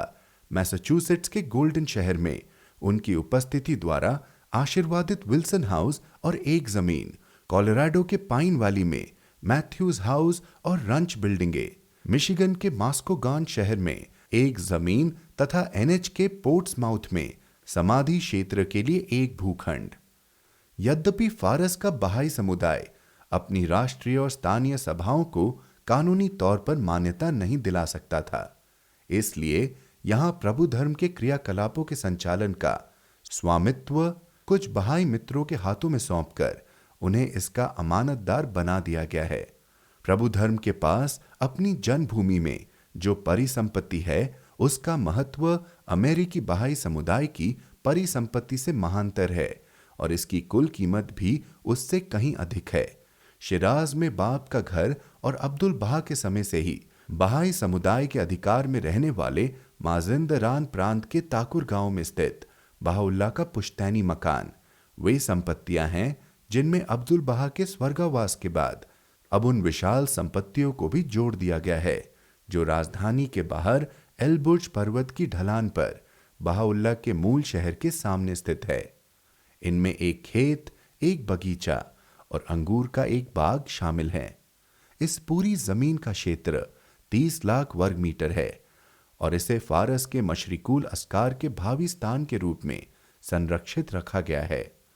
फारस में बहाई धर्म के विस्तार को बहुत अधिक बढ़ा देने वाली अन्य संपत्तियों में निम्नलिखित शामिल हैं। तेहरान में स्थित वह मकान जिसमें बहाउल्लाह का जन्म हुआ था, शिराज में बाप के घर से लगे हुए कई भवन जिनमें उनके मामा का घर शामिल है, तेहरान का हजरतुल कुद्स, बुशेर शहर में जिस दौरान बाप एक व्यापारी के रूप में कार्य करते थे तब उनके द्वारा उपयोग में लाई गई वह दुकान, चेहरिक गांव का वह हिस्सा जिसमें उन्हें कैद किया गया था, तबरीज के मार्ग में स्थित मिर्जा जानी का वह घर जिसमें वे कुछ दिन ठहरे थे, शिराज में उनके द्वारा उपयोग में लाया गया वह सार्वजनिक स्नानागार और उसके आसपास के कुछ मकान, नायरीज में वाहिद के मकान का आधा हिस्सा और जंजान में हुज्जत के मकान का कुछ भाग, बदहश्त गांव में बहाउल्लाह द्वारा किराए पर लिए गए बार फुरूश में कुद्दुस की समाधि, तेहरान में कलांतर का वह मकान जिसमें ताहिरा को कैद किया गया था, अजरबैजान के उरुमीह शहर में बाप के प्रवास के समय उनके द्वारा उपयोग में लाया गया सार्वजनिक स्नानागार, मिर्जा हुसैन अली नूर का वह मकान जिसमें बाप के पावन अवशेषों को छिपा कर रखा गया था, बाबीयह और मशहद में मुल्ला हुसैन का मकान, इस्फहान शहर में सुल्तानुश सुहादा शहीदों के सम्राट का और महबुबुश शुहादा शहीदों के प्रिय का निवास और बहुत से ऐसे स्थान एवं मकान जिनमें प्रभु धर्म के शूरवीरों और शहीदों से जुड़े समाधि स्थल शामिल हैं। फारस की ये संपत्तियां जिनमें से कुछ को छोड़कर अन्य सभी को हाल ही में खरीदा गया है। अब संरक्षित रखी जा रही है और हर वर्ष बढ़ाया जा रहा है। आवश्यकता पड़ने पर एक विशेष रूप से नियुक्त की गई राष्ट्रीय समिति के परिश्रमपूर्ण प्रयासों के माध्यम से बड़ी सावधानी से इन्हें अपनी मूल अवस्था में लाने के प्रयास किए जा रहे हैं। यह समिति फारस के अनुयायियों के निर्वाचित प्रतिनिधियों की देखरेख में निरंतर और व्यापक देखभाल के कार्य करती है। उन विविध और लगातार बढ़ती जा रही राष्ट्रीय परिसंपत्तियों का उल्लेख करना भी आवश्यक है, जो बाहुल्लाह के धर्म की प्रशासनिक व्यवस्था के प्रारंभ से ही Bharat, Burma, British Isles, Germany, मिस्र, ऑस्ट्रेलिया, ट्रांसजॉर्डन और सीरिया जैसे अन्य देशों में लगातार प्राप्त की जा रही है। इनमें इराक, मिस्र, भारत और ऑस्ट्रेलिया के बहाइयों के हजरतुल कुद्स एस्लिंगन का बहाई होम, ब्रिटिश आइल्स में पब्लिशिंग ट्रस्ट, बगदाद के बहाई तीर्थयात्री निवास और फारस, मिस्र एवं तुर्किस्तान में स्थापित किए गए बहाई समाधि स्थलों का विशेष उल्लेख किया जा सकता है। जमीनों, स्कूलों, प्रशासनिक मुख्यालयों, सचिवालयों, पुस्तकालयों, समाधि स्थलों, हॉस्टलों या प्रकाशन कंपनियों के रूप में व्यापक रूप से बिखरी हुई इन परिसंपत्तियों ने हाल ही के वर्षों में राष्ट्रीय स्तर पर बहाई धर्म का निरंतर विस्तार करने में एवं इसके आधार को मजबूत करने में अपना योगदान दिया है। इन संपत्तियों में से कुछ आंशिक रूप से उन राष्ट्रीय सभाओं के नाम पर है जिन्हें कानूनी तौर पर शामिल किया गया है और कुछ को उन मान्यता प्राप्त व्यक्तियों के सुपुर्द किया गया है जो इसके अमानतदार हैं। इसके अतिरिक्त वह स्थानीय धार्मिक संपदा जो प्रभु धर्म की राष्ट्रीय परिसंपत्ति का पूरक है और जो स्थानीय बहाई सभाओं के ट्रस्ट के रूप में सम्मिलित किए जाने के परिणाम स्वरूप पूरब और पश्चिम के विभिन्न देशों में कानूनी तौर पर स्थापित और सुरक्षित की जा चुकी है। यद्यपि अपने महत्व में कुछ कम विशिष्ट है, फिर भी अत्यावश्यक है। विशेषकर फारस में इन संपत्तियों ने, चाहे ये जमीनों, प्रशासनिक भवनों, स्कूलों या अन्य संस्थाओं के रूप में हो, विश्वव्यापी बहाई समुदाय की स्थानीय धार्मिक संपत्तियों को बड़े पैमाने पर समृद्ध किया है। स्थानीय और राष्ट्रीय बहाई सभाओं की स्थापना, ट्रस्ट के रूप में इन्हें शामिल किए जाने, इनकी विशेष समितियों के गठन, स्थानीय और राष्ट्रीय बहाई संविधानों की रचना तथा बहाई संपत्तियों की स्थापना के साथ साथ इन नवस्थापित सभाओं द्वारा संस्थागत महत्व के ऐसे महान कार्य शुरू किए गए जिनमें राष्ट्रीय बहाई सभा का केंद्र एवं भविष्य की समस्त बहाई प्रशासनिक गतिविधियों की धुरी माने जाने वाले हजरतुल कुद्स की स्थापना को सबसे महत्वपूर्ण समझा जाना चाहिए। सबसे पहले इसकी स्थापना पावन बाड़ा के रूप में फारस में की गई थी, जिसकी शुरुआत उन गुप्त बैठकों से हुई थी जो इस देश में यातनाग्रस्त अनुयायियों द्वारा कभी कभी तहखानों में आधी रात को आयोजित की जाती थी। और अब हजरतुल कुद्स की यह संस्था, जो अब भी अपने विकास के प्रारंभिक दौर में है, बहाई समुदाय के आंतरिक कार्यों को दृढ़ता प्रदान करने में अपना योगदान दे रही है और अपने स्थायी विकास और बढ़ती हुई शक्ति का और भी प्रत्यक्ष प्रमाण दे चुकी है। अपने कार्यों में यह उस मशरिकुल अस्कार की पूरक है, जो कि एक ऐसी इमारत है जिसे केवल बहाई आराधना के लिए आरक्षित रखा गया है। अब स्थानीय या राष्ट्रीय हजरतुल कुद्स के सचिवालय, कोषालय, पुरालेख स्थल, पुस्तकालय, प्रकाशन कार्यालय, सभा कक्ष, परामर्श कक्ष, तीर्थयात्री निवास जैसे घटक अंगों को एक ही स्थान पर लाकर संयुक्त रूप से संचालित किया जाएगा। तब ये बढ़ती हुई संख्या में समस्त बहाई प्रशासनिक गतिविधियों का केंद्र माना जाने लगेगा और प्रभु धर्म एवं मानव जाति के साथ अपने व्यापक संबंधों में बहाई समुदाय को अनुप्राणित करने वाली सेवा की भावना का उचित प्रतीक बनेगा। जब स्थानीय और राष्ट्रीय बहाई समुदायों के प्रतिनिधियों सहित उनकी विशेष समितियों के सदस्य भोर में उस मशरिकुल अस्कार में एकत्रित होंगे, जिसे किताब अक़दस में बहाउल्लाह ने आराधना स्थल के रूप में विहित किया है, तो उन्हें उस हजरतुल कुद्स में, जो उनकी प्रशासनिक गतिविधियों का स्थान होगा, को अपने दिन प्रतिदिन के परिश्रम के दौरान अपने कर्तव्यों और उत्तरदायित्वों को इस प्रकार निभाने की आवश्यक प्रेरणा मिलेगी जो उसके धर्म के चुने हुए सेवकों को शोभा देती है। अमेरिकी महाद्वीप में स्थापित किए गए प्रथम बहाई केंद्र के पड़ोस में लेक मिशिगन के किनारे पश्चिम के प्रथम मशरिकुल अस्कार के साय में प्रभु धर्म का पालना माने जाने वाली फारस की राजधानी में बगदाद के महानतम निवास के पास में इश्काबाद शहर में बहाई जगत के प्रथम मशरिकुल अस्कार के क्षेत्र में अरबी और इस्लामी जगत का प्रधान केंद्र मानी जाने वाली मिस्र की राजधानी में भारत की राजधानी दिल्ली और दूर दराज ऑस्ट्रेलिया के सिडनी में भी वे आरंभिक कदम पहले ही उठाए जा चुके हैं, जो उपरोक्त देशों के बहाई समुदायों के राष्ट्रीय प्रशासनिक केंद्रों की भव्य और शक्तिशाली स्थापना के साथ अपने चरम बिंदु पर पहुंचेंगे। इसके अतिरिक्त उपरोक्त देशों सहित अन्य कई देशों में स्थानीय स्तर पर इस संस्था की स्थापना के प्रारंभिक उपाय या स्थानीय बहाई समुदाय के स्वयं के अथवा किराए के भवन के रूप में किए जा चुके हैं। इनमें सबसे पहले वे असंख्य प्रशासनिक भवन आते हैं जो फारस के अनुयायियों ने उन असमर्थताओं के बावजूद जिनसे वे पीड़ित हैं, फारस के विभिन्न प्रांतों में खरीदे या बनाए हैं।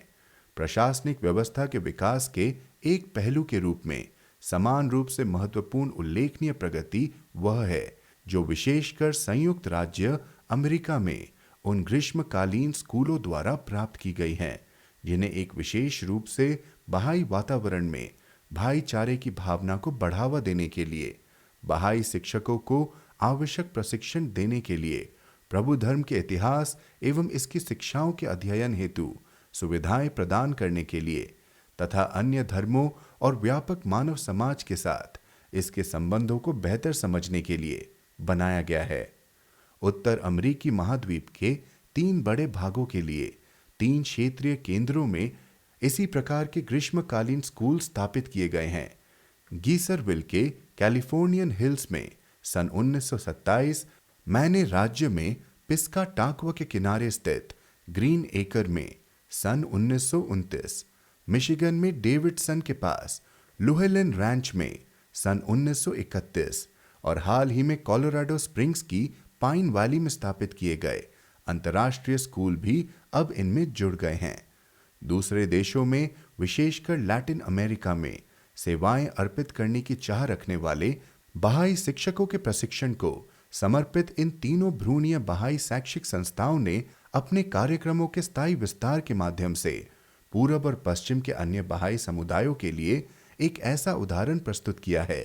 जो अनुकरणीय है। बहाई ग्रंथों और प्रभु धर्म के आरंभिक इतिहास के अध्ययन, इस्लाम की शिक्षाओं और इतिहास के पाठ्यक्रमों के आयोजन, अंतर्जातीय बंधुत्व को बढ़ावा देने वाले सम्मेलनों, प्रतिभागियों को बहाई प्रशासनिक व्यवस्था की प्रक्रिया से परिचित कराने के लिए तैयार किए गए प्रयोगशाला पाठ्यक्रमों, युवाओं और बच्चों के प्रशिक्षण को समर्पित विशेष सत्रों,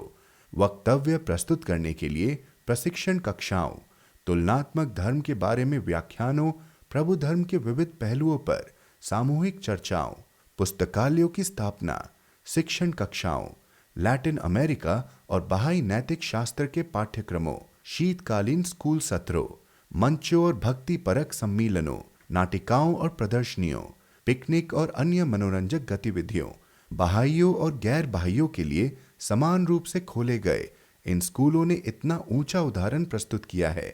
कि फारस, British Isles, Germany, Australia, New Zealand, Bharat, Iraq और मिस्र के बहाई समुदाय को यह प्रेरणा मिली है कि वे ऐसे आरंभिक कदम उठाएं जो उन्हें इसी ढांचे पर ऐसी संस्थाएं खड़ी करने में समर्थ बना सके जो भविष्य के बहाई विश्वविद्यालयों में विकसित होने योग्य हो। प्रशासनिक व्यवस्था के विस्तार और इसकी स्थापना में योगदान देने वाले अन्य कारकों में बहाई युवाओं की उन संगठित गतिविधियों का उल्लेख किया जा सकता है जो फारस और संयुक्त राज्य अमेरिका में पहले ही काफी विकसित हो चुकी हैं तथा Bharat, British Isles, Germany, Iraq, मिस्र, ऑस्ट्रेलिया, बल्गेरिया, हवाईयन द्वीपों, हंगरी और हवाना में हाल ही में शुरू की गई है। इन गतिविधियों में वार्षिक विश्वव्यापी बहाई युवा विचार गोष्ठी, बहाई ग्रीष्मकालीन स्कूलों के युवा सत्र, युवा बुलेटिन और पत्रिकाएं, एक अंतर्राष्ट्रीय पत्राचार ब्यूरो, प्रभु धर्म में शामिल होने के इच्छुक युवाओं के लिए पंजीयन की सुविधाएं, प्रभु धर्म की शिक्षाओं के अध्ययन के लिए रूपरेखा और संदर्भों का प्रकाशन तथा अमेरिका के एक प्रमुख विश्वविद्यालय की औपचारिक गतिविधि के रूप में एक बहाई अध्ययन समूह का गठन शामिल है। इसके अतिरिक्त इनमें बहाई घरों और केंद्रों में आयोजित किए जाने वाले अध्ययन के दिन, एस्पेरेंटो एवं अन्य भाषाओं के अध्ययन के लिए कक्षाएं, बहाई पुस्तकालयों की स्थापना, अध्ययन कक्षों की शुरुआत, बहाई नाटिकाओं की प्रस्तुति, वक्तव्य प्रतियोगिताएं, अनाथों की शिक्षा, वक्तव्य प्रस्तुत करने की प्रशिक्षण कक्षाएं, ऐतिहासिक बहाई हस्तियों को स्मरण करने के लिए सम्मेलनों का आयोजन तथा वार्षिक बहाई अधिवेशनों के संबंध में आयोजित किए जाने वाले अंतर समूह क्षेत्रीय सम्मेलन एवं युवा सत्र शामिल हैं। इस व्यवस्था के विकास को बढ़ावा देने वाले और इसके सुगठन में योगदान देने वाले और भी अन्य कारकों में उस 19 दिवसीय सहभोज की व्यवस्थित स्थापना भी शामिल है, जो बहाई सामुदायिक जीवन के भक्तिपरक, प्रशासनिक और सामाजिक पहलुओं को प्रदर्शित करता है और जो पूरब और पश्चिम के अधिकांश बहाई समुदायों में कार्यशील है। साथ ही इसमें बहाई बच्चों की जनगणना के लिए उन्हें प्रयोगशाला पाठ्यक्रम, प्रार्थना की पुस्तकें एवं प्राथमिक साहित्य प्रदान करने के लिए तथा प्रभु धर्म के गैर राजनीतिक स्वरूप के बारे में, गैर बहाई धार्मिक संगठनों में इसकी सदस्यता के बारे में, शिक्षण करने के तरीकों के बारे में, युद्ध के प्रति बहाई सोच के बारे में तथा राष्ट्रीय अधिवेशन, बहाई आध्यात्मिक सभा, 19 दिवसीय सहभोज एवं राष्ट्रीय कोष की स्थापना के बारे में आधिकारिक कथनों का एक संग्रह तैयार करने और इसे प्रकाशित करने के लिए तैयार की गई गतिविधियों की शुरुआत शामिल है। इसके अतिरिक्त बहाउल्लाह और अब्दुल बहा की पांतियों के प्रमाणीकरण, संग्रह, अनुवाद, संरक्षण और सूचीबद्ध करने के लिए तथा पावन स्मारक चिन्हों और ऐतिहासिक दस्तावेजों के संरक्षण के लिए एक राष्ट्रीय पुरालेख संग्रहालय की स्थापना, पूरब के अनुयायियों के पास उपलब्ध बाब, बहाउल्लाह और अब्दुल बहा की मूल पातियों के सत्यापन और प्रतिलेखन, प्रभु धर्म के आरंभ से लेकर वर्तमान तक इसके विस्तृत इतिहास के संकलन, जेनेवा में बहाई अंतर्राष्ट्रीय ब्यूरो की स्थापना, जिला बहाई अधिवेशनों के आयोजन, ऐतिहासिक स्थलों के क्रय, बहाई स्मारक पुस्तकालयों की स्थापना तथा फारस में बच्चों के बचत बैंक के प्रारंभ करने और इसके फलने फूलने का भी उल्लेख किया जाना चाहिए। धार्मिक एकता, शांति, शिक्षा, अंतर्राष्ट्रीय सहयोग, अंतर्जातीय बंधुत्व और अन्य मानवीय उद्देश्यों को बढ़ावा देने के लिए यूरोप, एशिया और अमेरिका के विभिन्न देशों में आयोजित की गई विविध प्रकार की महासभाओं, संघों, अधिवेशनों और सम्मेलनों की गतिविधियों और कार्रवाइयों में औपचारिक या अनौपचारिक रूप से इन नवगठित राष्ट्रीय बहाई समितियों के प्रतिनिधियों द्वारा भाग लिए जाने का भी उल्लेख करना आवश्यक है। ऐसे संगठनों के साथ जैसा कि सन 1924 ईस्वी में लंदन में आयोजित conference of some living religions in British Empire तथा इसी शहर में सन 1936 में आयोजित World Fellowship of Faiths, Europe की विभिन्न राजधानियों में वार्षिक रूप से आयोजित Universal Esperanto Congress, Institute of Intellectual Cooperation, सन 1973 में शिकागो में आयोजित सेंचुरी ऑफ प्रोग्रेस एग्जीबिशन, सन 1938 और 1939 में न्यूयॉर्क में आयोजित वर्ल्ड फेयर, सैन फ्रांसिस्को में सन 1939 में गोल्डन गेट एक्सपोजिशन, कोलकाता में आयोजित first convention of the religious Congress, इसी शहर में आयोजित second all India cultural conference, Indore में आयोजित all faiths league convention, Bharat के विभिन्न शहरों में आयोजित किए गए आर्य समाज और ब्रह्म समाज सम्मेलनों सहित थियोसॉफिकल सोसाइटी तथा all Asia women's conference, world councils for youth, Tehran में ईस्टर्न विमेंस कांग्रेस, होनोलुलु में Pan Pacific women's conference, women's international league for peace और अर्जेंटीना में स्थित ब्यूनस आयर्स में पीपल्स कॉन्फ्रेंस तथा अन्य कई संगठनों के साथ किसी न किसी रूप में ऐसे संबंध स्थापित किए गए हैं जिनसे दोहरे उद्देश्य प्राप्त हुए हैं। पहला यह कि बाउल्ला के धर्म की सार्वभौमिकता और व्यापकता प्रदर्शित हुई है, और दूसरा यह कि इनके तथा प्रभु धर्म की प्रशासनिक व्यवस्था की दूरस्थ एजेंसियों के बीच महत्वपूर्ण स्थायी संबंध स्थापित हुए हैं। हमें इन पूरब और पश्चिम की बहाई एजेंसियों और ऐसे कुछ उच्चतम सरकारी अधिकारियों के बीच स्थापित किए गए संपर्कों के साथ साथ प्रभु धर्म के अधिकारों की रक्षा करने, इसका साहित्य भेंट करने, इस नवजात प्रशासनिक व्यवस्था के पक्ष में समर्थन के अथक प्रयासों में प्रभु धर्म के अनुयायियों के लक्ष्यों और उद्देश्यों को प्रस्तुत करने के लिए इन बहाई एजेंसियों द्वारा फारस में इस्लाम के प्रधान व्यक्तियों के साथ तथा लीग ऑफ नेशंस के साथ, यहां तक कि स्वयं शाही परिवार के साथ स्थापित किए गए संपर्कों की उपेक्षा नहीं करनी चाहिए, न ही इन्हें कम आंकना चाहिए। जैसा संयुक्त राज्य और कनाडा के बहाइयों अर्थात बहाई प्रशासनिक व्यवस्था के शूरवीर निर्माताओं की राष्ट्रीय आध्यात्मिक सभा के सदस्यों द्वारा लिखे गए पत्र अपने आप में बहाई प्रशासनिक व्यवस्था के विकास के इतिहास का एक उल्लेखनीय और ज्ञानवर्धक अध्याय है। इसके अतिरिक्त बाउल्ला की समाधि की चाबियां इसके रक्षकों को लौटाने के लिए फिलिस्तीन के उच्च योग को लिखा गया पत्र, फारस के शाह को 4 बार लिखे गए वे पत्र जिनमें उसके राज्य में इनके उत्पीड़ित बंधुओं की ओर से न्याय की अपील की गई है, इसी विषय पर फारस के प्रधानमंत्री को लिखा गया पत्र,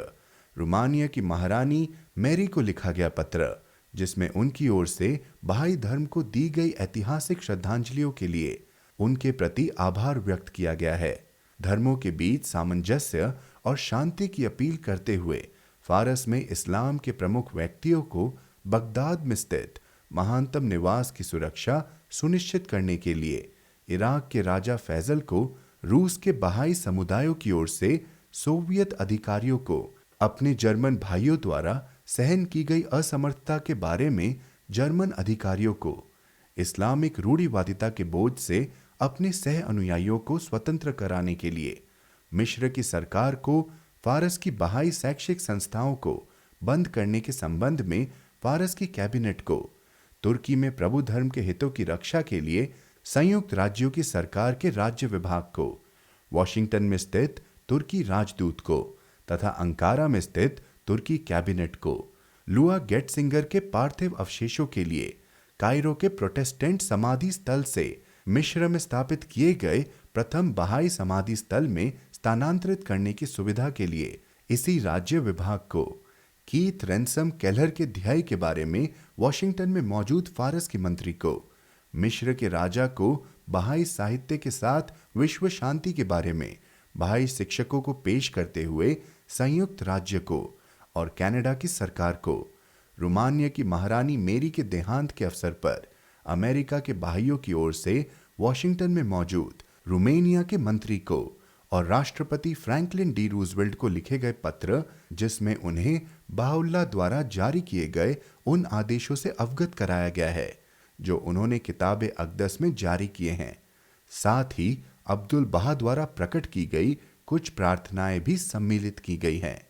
इनमें वे पत्र भी लिए जाने चाहिए जो प्रभु धर्म के विश्व केंद्र तथा राष्ट्रीय एवं स्थानीय बहाई सभाओं की ओर से तार के रूप में या लिखित में फिलिस्तीन के उच्च योग को संबोधित किए गए थे। इन पत्रों के द्वारा बाउल्ला की समाधि की चाबियों को इसके वास्तविक रक्षक को सौंपने का अनुरोध किया गया था।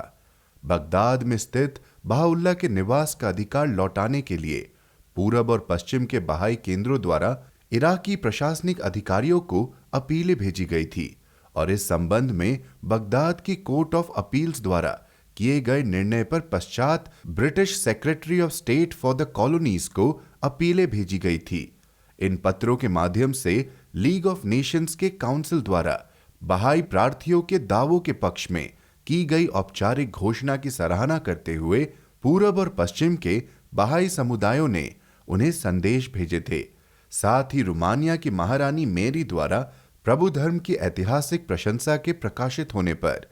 एक ओर प्रभु धर्म के अंतर्राष्ट्रीय केंद्र द्वारा तथा दूसरी ओर बहाई शिक्षकों की आदर्श मानी जाने वाली मार्था रूट द्वारा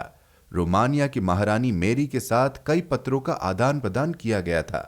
तथा युगोस्लाविया की महारानी मैरी की माता एवं कैंट की रानी के पति की दुखद मृत्यु के समय विश्वव्यापी बहाई समुदाय की ओर से उन्हें सहानुभूति भरे संदेश भेजे गए थे। हमें इराक के बहाइयों की राष्ट्रीय आध्यात्मिक सभा द्वारा लिखे गए उस आवेदन का भी विशेष उल्लेख करने से नहीं चूकना चाहिए, जो बगदाद में बहाउल्लाह के निवास को हड़पने के परिणाम स्वरूप लीग ऑफ नेशंस के मैंडेट कमीशन को भेजा गया था। न ही उन लिखित संदेशों का उल्लेख करने में विफल होना चाहिए जो इसी राष्ट्रीय आध्यात्मिक सभा द्वारा इराक के राजा गाजी प्रथम को उसके पिता की मृत्यु के बाद और उसके विवाह के अवसर पर भेजे गए थे। न ही इस राजा की आकस्मिक मृत्यु के समय इसी सभा द्वारा इराक के वर्तमान प्रशासक को लिखित में भेजे गए शोक संदेश का उल्लेख करने से चूकना चाहिए।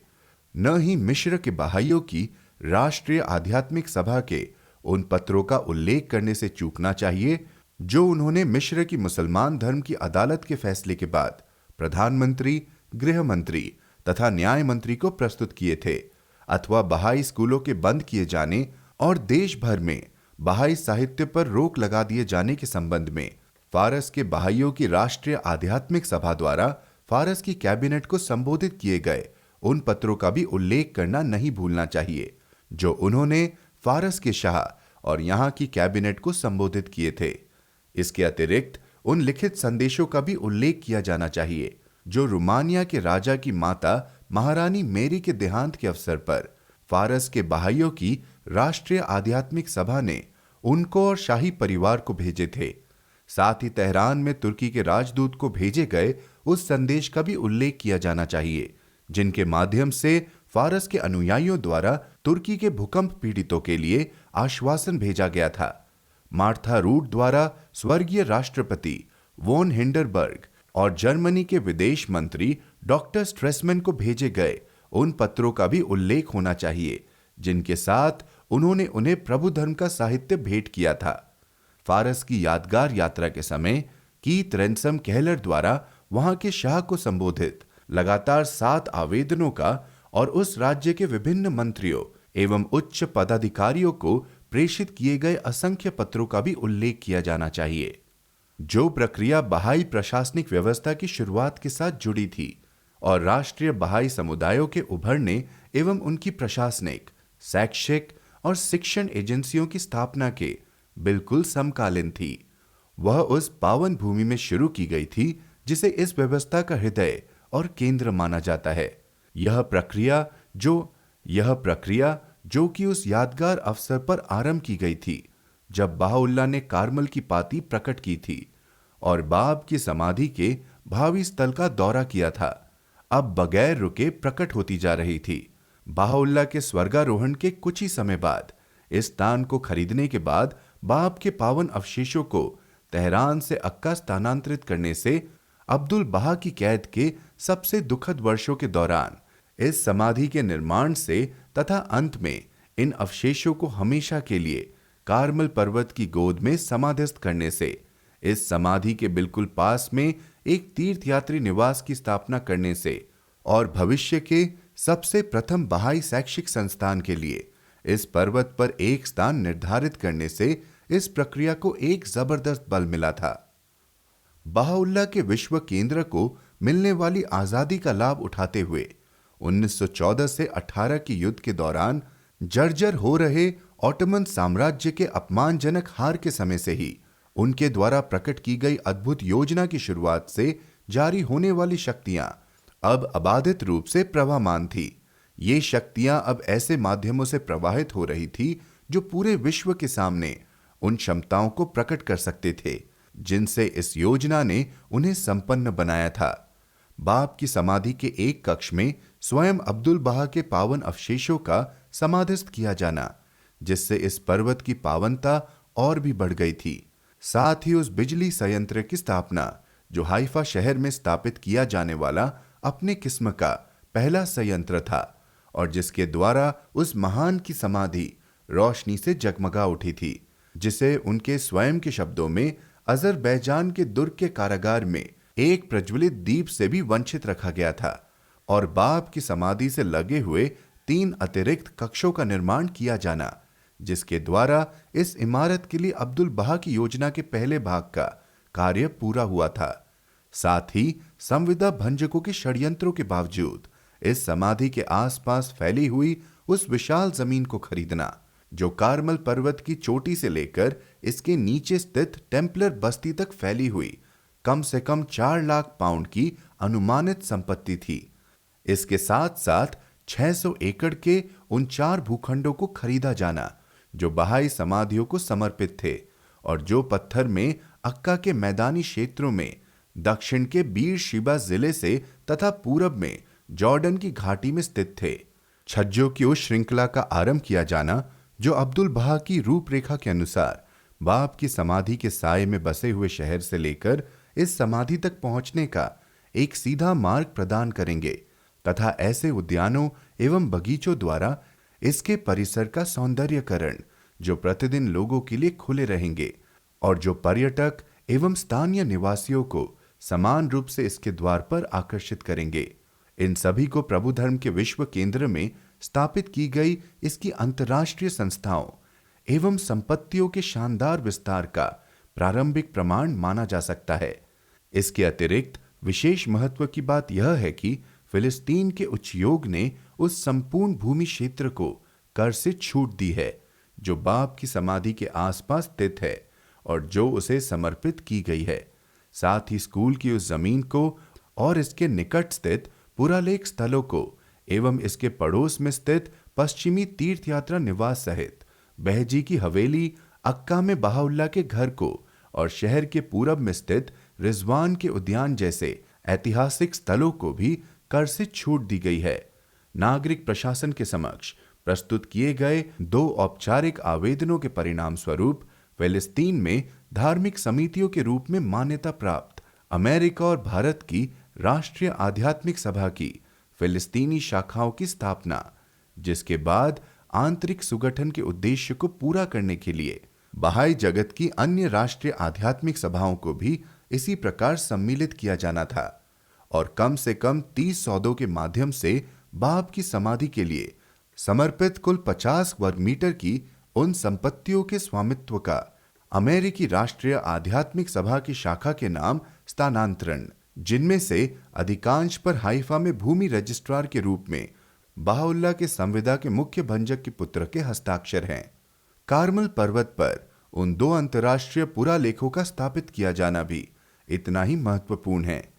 इनमें से एक तो बाप की समाधि से लगा हुआ है और दूसरा महानतम पावन पाद की समाधि के बिल्कुल निकट स्थित है, जिसके अंदर बहाई इतिहास में पहली बार ऐसी संग्रहणीय वस्तुएं एकत्रित कर तीर्थयात्रियों के लिए प्रदर्शित की गई है जो इससे पहले बिखरी हुई थी और जिसे सुरक्षा की दृष्टि से अक्सर छिपाया गया था।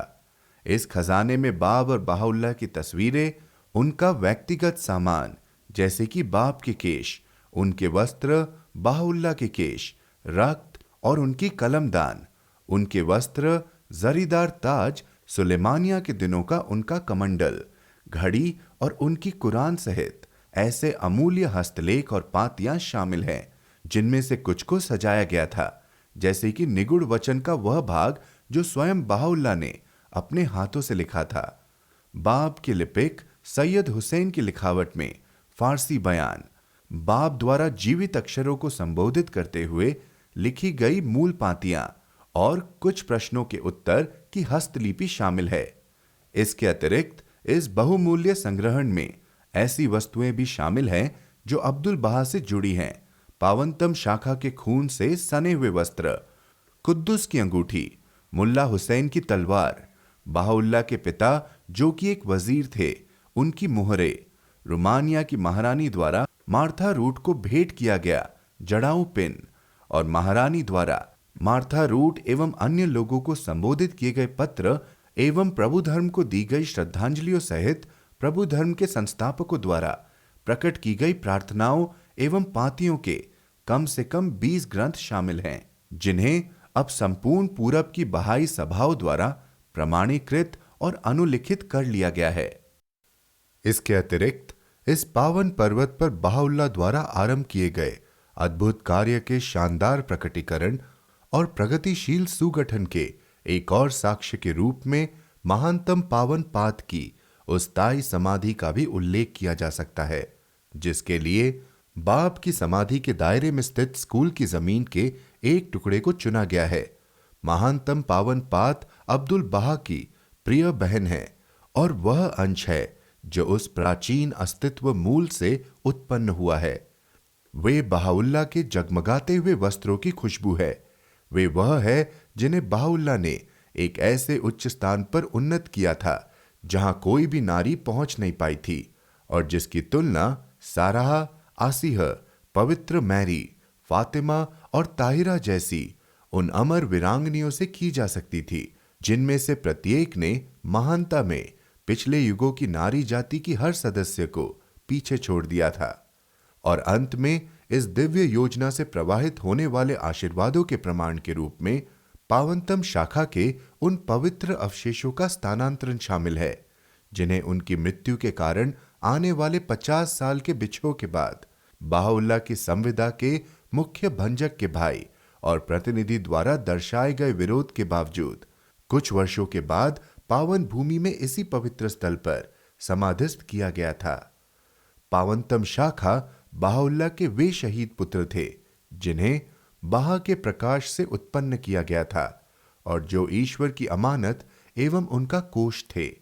और जिन्हें उनके पिता ने इस विश्व के पुनर्जन्म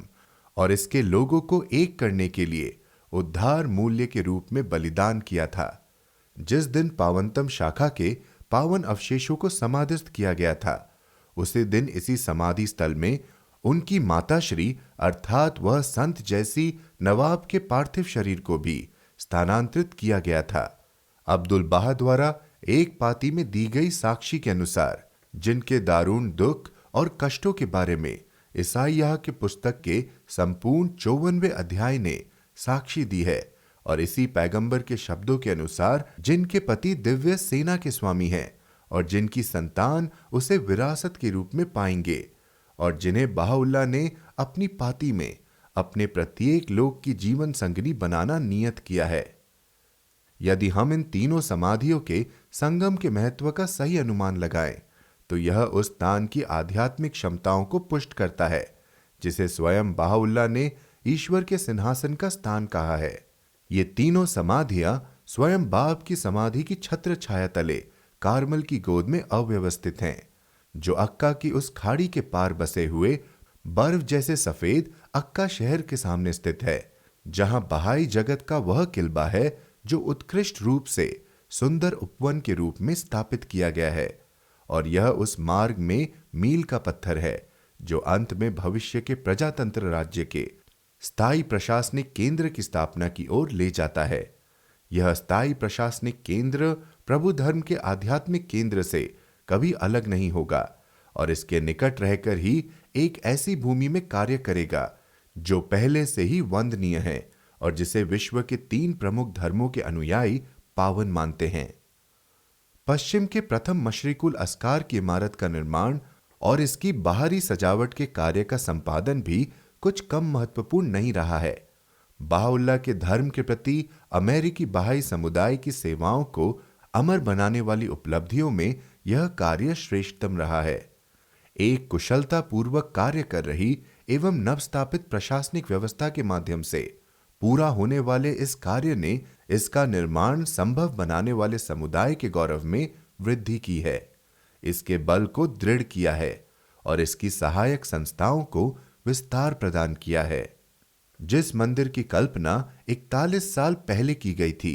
जिसका शुभारंभ मार्च 1903 में अब्दुल बहा को भेजे गए उस आवेदन पत्र के साथ हुआ था, जो पश्चिम में स्थापित होने वाले प्रथम बहाई केंद्र अर्थात शिकागो के बहाइयों के आध्यात्मिक मंदिर ने तब अनायास ही भेजा था, जब इसके सदस्यों ने इश्काबाद के मशरिकुल अस्कार के निर्माताओं द्वारा प्रस्तुत किए गए उदाहरण से प्रेरित होकर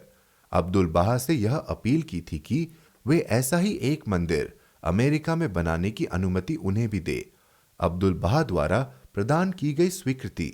और उसी वर्ष जून में उनके द्वारा प्रकट की गई एक पाती में मंदिर निर्माण के इस कार्य की महान प्रशंसा की गई है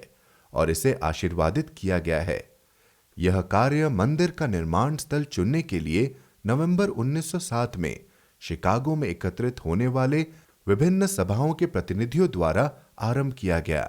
मार्च 1909 में उसी शहर में आयोजित प्रथम अमेरिकी बहाई अधिवेशन के कुछ ही समय बाद कानूनी तौर पर मान्यता प्राप्त बहाई टेम्पल यूनिटी नामक धार्मिक संघ के माध्यम से इस मंदिर के कार्य को राष्ट्रीय स्तर प्रदान किया गया। मई 1912 में इस दान की यात्रा करते समय स्वयं अब्दुल बहा की अध्यक्षता में आयोजित एक समर्पण समारोह के द्वारा सम्मानित किया गया। यह महान कार्य उस यादगार अवसर के बाद से तब तक निरंतर प्रगति करता रहा जब तक कि उत्तर अमेरिकी महाद्वीप में इस प्रशासनिक व्यवस्था की नींव को दृढ़ता से खड़ा करते हुए अमेरिकी बहाई समुदाय इस स्थिति तक नहीं पहुंच गया जहां वह उन साधनों का उपयोग कर सके जो उसने अपने कार्य के कुशल निष्पादन के लिए तैयार किए थे। यह कार्य प्रथम बहाई शताब्दी में बहाउल्लाह के धर्म की प्रशासनिक व्यवस्था की सर्वोच्च उपलब्धि था।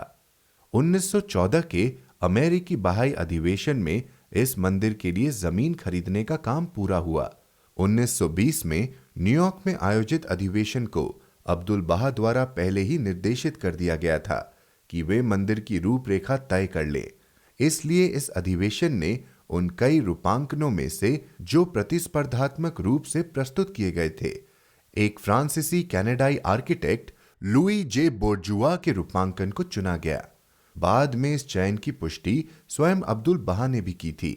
धरती के स्तर से 120 फुट नीचे फैली हुई इस इमारत के बीच के भाग को सहारा देने और तलवार के ढांचे का निर्माण करने के लिए 9 विशाल स्तंभों को पानी में स्थापित करने की आवश्यकता थी, जिसके लिए दिसंबर 1920 और अगस्त 1921 में क्रमिक रूप से ठेके दिए गए।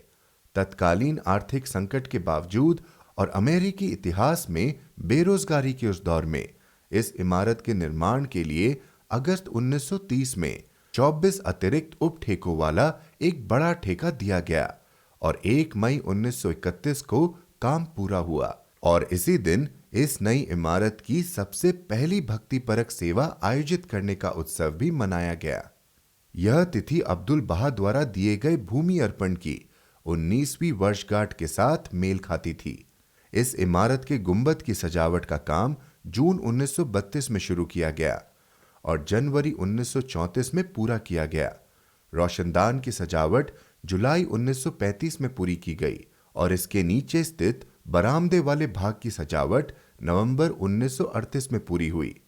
युद्ध शुरू होने के बावजूद अप्रैल 1938 में मुख्य इमारत की सजावट का काम शुरू किया गया, जो जुलाई 1942 में पूरा हुआ, जबकि उन 18 वृत्ताकार सीढ़ियों को दिसंबर 1942 तक तैयार कर दिया गया था। यह एक ऐसा काम था जो 40 साल पहले शिकागो के अनुयायियों द्वारा अब्दुल बहा को अर्पित किए गए एक आवेदन पत्र और अब्दुल बहा द्वारा प्रदान की गई अनुमति के साथ शुरू हुआ था और जो प्रभु धर्म के उस शताब्दी समारोह के 17 माह पहले ही पूरा हो गया था। यह अद्वितीय भवन एक धीरे धीरे विकसित हो रही प्रशासनिक व्यवस्था का फल है तथा प्रथम बहाई शताब्दी में निर्मित की गई सबसे भव्य इमारत और भविष्य की सभ्यता का प्रतीक एवं पूर्ण लक्षण है। यह उत्तर अमेरिकी महाद्वीप के हृदय में लेक मिशिगन के पश्चिमी किनारे पर स्थित है और 7 एकड़ से कुछ कम क्षेत्र के अपने खुद के मैदानों से घिरी हुई है। अमेरिकी समुदाय द्वारा इसे $1 मिलियन से भी अधिक डॉलर की लागत में बनाया गया है। इस राशि में पूरब और पश्चिम के ईसाई, मुसलमान, यहूदी, जोराष्ट्रियन, हिंदू एवं बौद्ध पृष्ठभूमि के जाने माने अनुयायियों द्वारा समय समय पर दिया गया स्वैच्छिक अंशदान भी शामिल है। अपने आरंभिक दौर में यह इमारत अब्दुल बहा से जुड़ी रही, जबकि अपने निर्माण के अंतिम चरणों में यह महानतम पावनपात, पावनतम शाखा और उनकी माता की यादों से जुड़ी रही। यह इमारत एक बिल्कुल सफेद पत्थर से सजी 9 कोण और 9 पक्षीय संरचना है। इसका रूपांकन नवीनतम और अतुलनीय है। यह अपने आधार की परिधि पर घूमती हुई सीढ़ियों से ऊपर उठती है। इसके ऊपर एक भव्य और सुंदर गुंबद है, जिस पर सजावटी और रचनात्मक महत्व की समरूपता से जड़ी गई 9 ऐसी शुंडाकार कंपनियां हैं जो इसकी चोटी तक पहुंचती है और अंत में एक ऐसी सामूहिक इकाई में मिल जाती है जो आसमान की ओर संकेत करती है। इस गुंबद का ढांचा कंक्रीट में लिपटे हुए संरचनात्मक स्टील से बना है और इसकी सजावट की सामग्री ऐसे पारदर्शी पत्थरी बिल्लौर, धुंधले पत्थरी बिल्लौर और सफेद पोर्टलैंड सीमेंट से बनी है, जिनमें एक ऐसी स्पष्ट जालीदार बनावट दी गई है जो पत्थर की तरह सख्त और टिकाऊ है, जो किसी भी तत्व के लिए अमेद्य है और एक जालीदार लेस जैसे नाजुक रूपांकन में ढली हुई है। इसके तलधर की जमीन से लेकर इसके गोलार्ध जैसे गुंबद को जकड़ने वाली कमानियों की चोटी तक यह इमारत 191 फुट ऊंची है।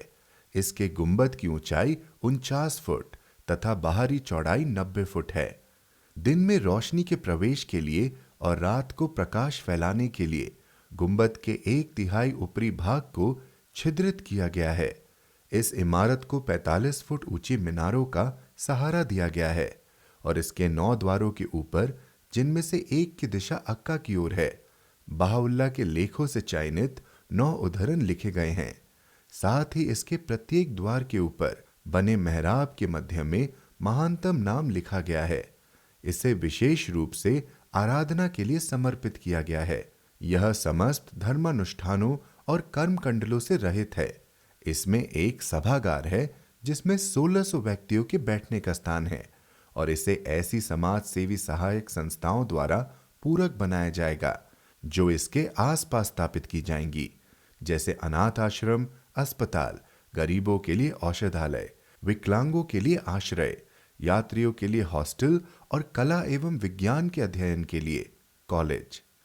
इस मंदिर के निर्माण से बहुत पहले से ही, जबकि इसकी आंतरिक सजावट का काम अभी शुरू भी नहीं हुआ था, संयुक्त राज्य एवं अन्य देशों की पब्लिक प्रेस, टेक्निकल पत्रिकाएं और अन्य पत्रिकाओं में ऐसी रुचिकर टिप्पणियां प्रकाशित की गई थी जिन्होंने अब्दुल बहा की अपेक्षाओं और आशाओं को उचित ठहराया। इसके नमूने को ऐसे कला केंद्रों, चित्रशालाओं, राज्य स्तरीय मेलों एवं राष्ट्रीय प्रदर्शनियों में प्रदर्शित किया जाता रहा, जिनमें सन 1973 में शिकागो में आयोजित सेंचुरी ऑफ प्रोग्रेस एग्जीबिशन शामिल है, जहां हॉल ऑफ रिलीजन्स में से प्रतिदिन गुजरने वाले कम से कम 10,000 लोगों ने प्रतिदिन इसे देखा होगा। इसकी प्रतिकृति को शिकागो के विज्ञान एवं उद्योग संग्रहालय में स्थायी रूप से प्रदर्शित किया गया है। यहाँ पर दूर और पास से लगभग हर देश के लोग आते हैं। जून 1932 से लेकर अक्टूबर 1942 तक इन आगंतुकों की संख्या, जो विश्व के प्रत्येक देश के होते हैं, 1,30,000 से भी अधिक थी। विश्वास के साथ यह कहा जा सकता है कि बहाउल्लाह के धर्म के इस मौन शिक्षक ने उनके धर्म का ज्ञान और इसकी शिक्षाओं को फैलाने में जिस प्रकार अपना योगदान दिया है, उसकी तुलना में इसकी प्रशासनिक व्यवस्था के अंदर कार्य कर रही कोई भी एजेंसी इसके पास भी नहीं आ सकी है। स्वयं अब्दुल बहा ने यह भविष्यवाणी की है कि जब अमेरिका में मशरिकुल अस्कार की नींव डाली जाएगी और जब वह दिव्य भवन बनकर तैयार हो जाएगा, तब अस्तित्व जगत में एक अद्भुत और रोमांचकारी हलचल प्रकट होगी। प्रकाश के इस बिंदु से ईश्वर के धर्म को फैलाती हुई और ईश्वर की शिक्षाओं को बढ़ावा देती हुई शिक्षण की चेतना दुनिया के सभी भागों में प्रवेश कर जाएगी। दिव्य योजना की पातियों में उन्होंने यह पुष्टि की है। इसमें कोई संदेह नहीं है कि इस मशरिकुल अस्कार से हजारों मशरिकुल अस्कार पैदा होंगे। उन्होंने आगे लिखा है, यह धरती पर ईश्वरीय साम्राज्य के शुभ आरंभ का संकेत देता है। और एक बार फिर वे कहते हैं, यह उस महान महाद्वीप के बीचों बीच लहराता हुआ एक प्रत्यक्ष ध्वज है। जब वे इस मंदिर के लिए भूमि अर्पण कर रहे थे, तब उन्होंने यह घोषित किया था कि पूरब और पश्चिम में हजारों मशरिकुल अस्कार स्थापित किए जाएंगे, लेकिन पश्चिम में बनाया जाने वाला प्रथम मशरिकुल अस्कार होने के नाते इसका महत्व बहुत बड़ा है। इस इमारत के बारे में उन्होंने आगे कहा है कि मशरिकुल अस्कार का यह संगठन आने वाली सदियों के लिए एक उदाहरण पेश करेगा और मातृ का स्थान ग्रहण करेगा। इस मंदिर के निर्माता ने स्वयं यह प्रमाणित किया है कि इसका शुभारंभ मनुष्य की ओर से नहीं हुआ है, क्योंकि जिस प्रकार संगीतकारों, कलाकारों और कवियों को अपनी प्रेरणा एक दूसरे लोक से प्राप्त होती है, उसी प्रकार अपने प्रयासों के इतने वर्षों के दौरान इस मंदिर का निर्माता भी इस बात के प्रति सचेत रहा है कि अपनी महिमा के लिए बनाए गए इस मंदिर के सृजनकर्ता बाउल्लाह थे। उन्होंने आगे लिखा है कि इस नवीन रूपांकन में एकता के सबसे महान बहाई सिद्धांत को संकेतित रूप से बुना गया है। सभी धर्मों की एकता एवं संपूर्ण मानव जाति की एकता।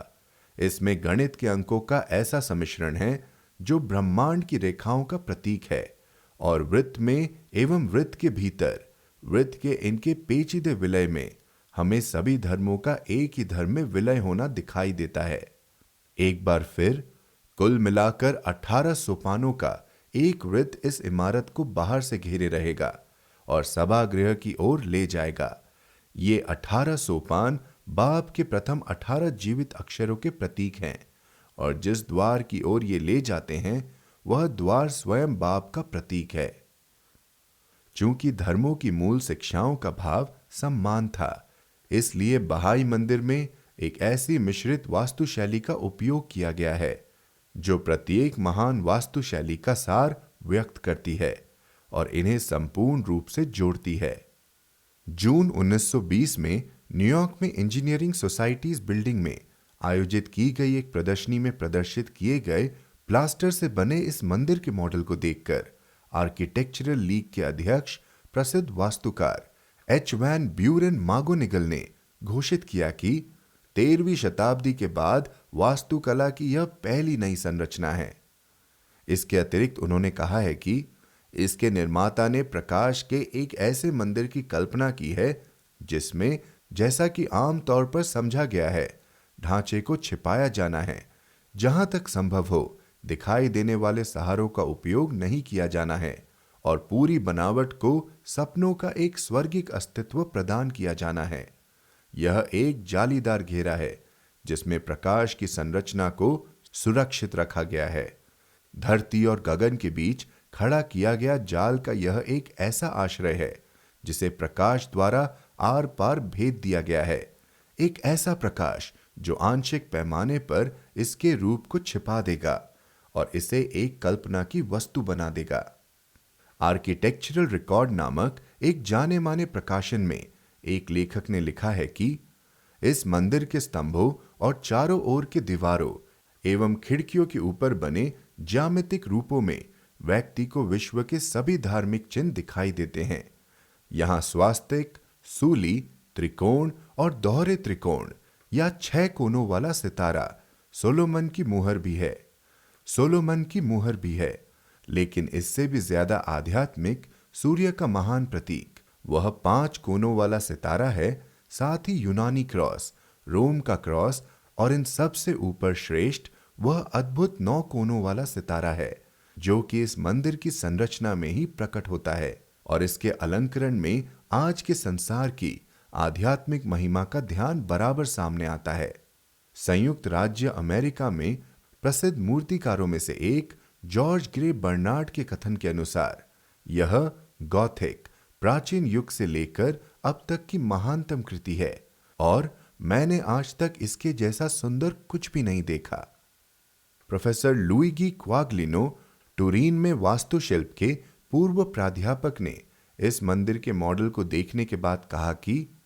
यह एक ऐसी नई कृति है जो विश्व भर में वास्तुशिल्प में क्रांति ला देगी और मैंने आज तक इसके जैसा सुंदर कुछ भी नहीं देखा।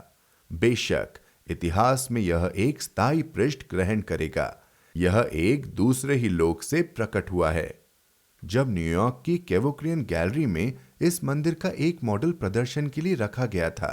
तब न्यूयॉर्क टाइम्स के पत्रिका वाले भाग में शर्विन कोडी ने लिखा कि अमेरिका के निवासियों को यह समझने के लिए कुछ देर यहां रुकना पड़ेगा कि इस इमारत में एक कलाकार ने धार्मिक संयुक्त राज्य की अवधारणा को गढ़ दिया है। और अंत में बहाई विश्व के वर्तमान या भविष्य के इस सबसे पावन उपासना मंदिर की विशेषताओं और इसमें समाधित किए गए आदर्शों पर इलिनॉय के विश्वविद्यालय के fine and applied arts college के अध्यक्ष डॉक्टर रेक्सफोर्ड न्यूकोम का यह कथन। प्रकाश का यह मंदिर मनुष्य के अनुभवों के क्षेत्र के सामने 9 महान द्वार खोलता है, जो प्रत्येक जाति और देश के प्रत्येक आस्था और विश्वास के, आजादी या दास्ता की प्रत्येक स्थिति के स्त्री पुरुषों को अपने अंदर आकर उस संबंध और भाईचारे को स्वीकार करने के लिए आमंत्रित करता है, जिसके बगैर यह आधुनिक जगत बहुत कम आगे बढ़ पाएगा। इसका गुंबद, जो कि रूप में नुकीला है और भी उच्च एवं बेहतर चीजों की ओर उसी प्रकार निशाना साध रहा है, जिस प्रकार मध्यकालीन बड़े गिरजाघरों की आकांक्षी रेखाएं किया करती थी। यह इमारत न केवल अपने प्रतीक से, बल्कि इसके रचनात्मक औचित्य और रूप की मनोरमता के माध्यम से एक ऐसी सुंदरता प्राप्त करती है कि रोम से सेंट पीटर के बेसिलिका पर बने माइकल एंजेलो के गुंबद के निर्माण से लेकर आज तक कोई भी गुंबद नुमा संरचना इसकी बराबरी नहीं कर सकती।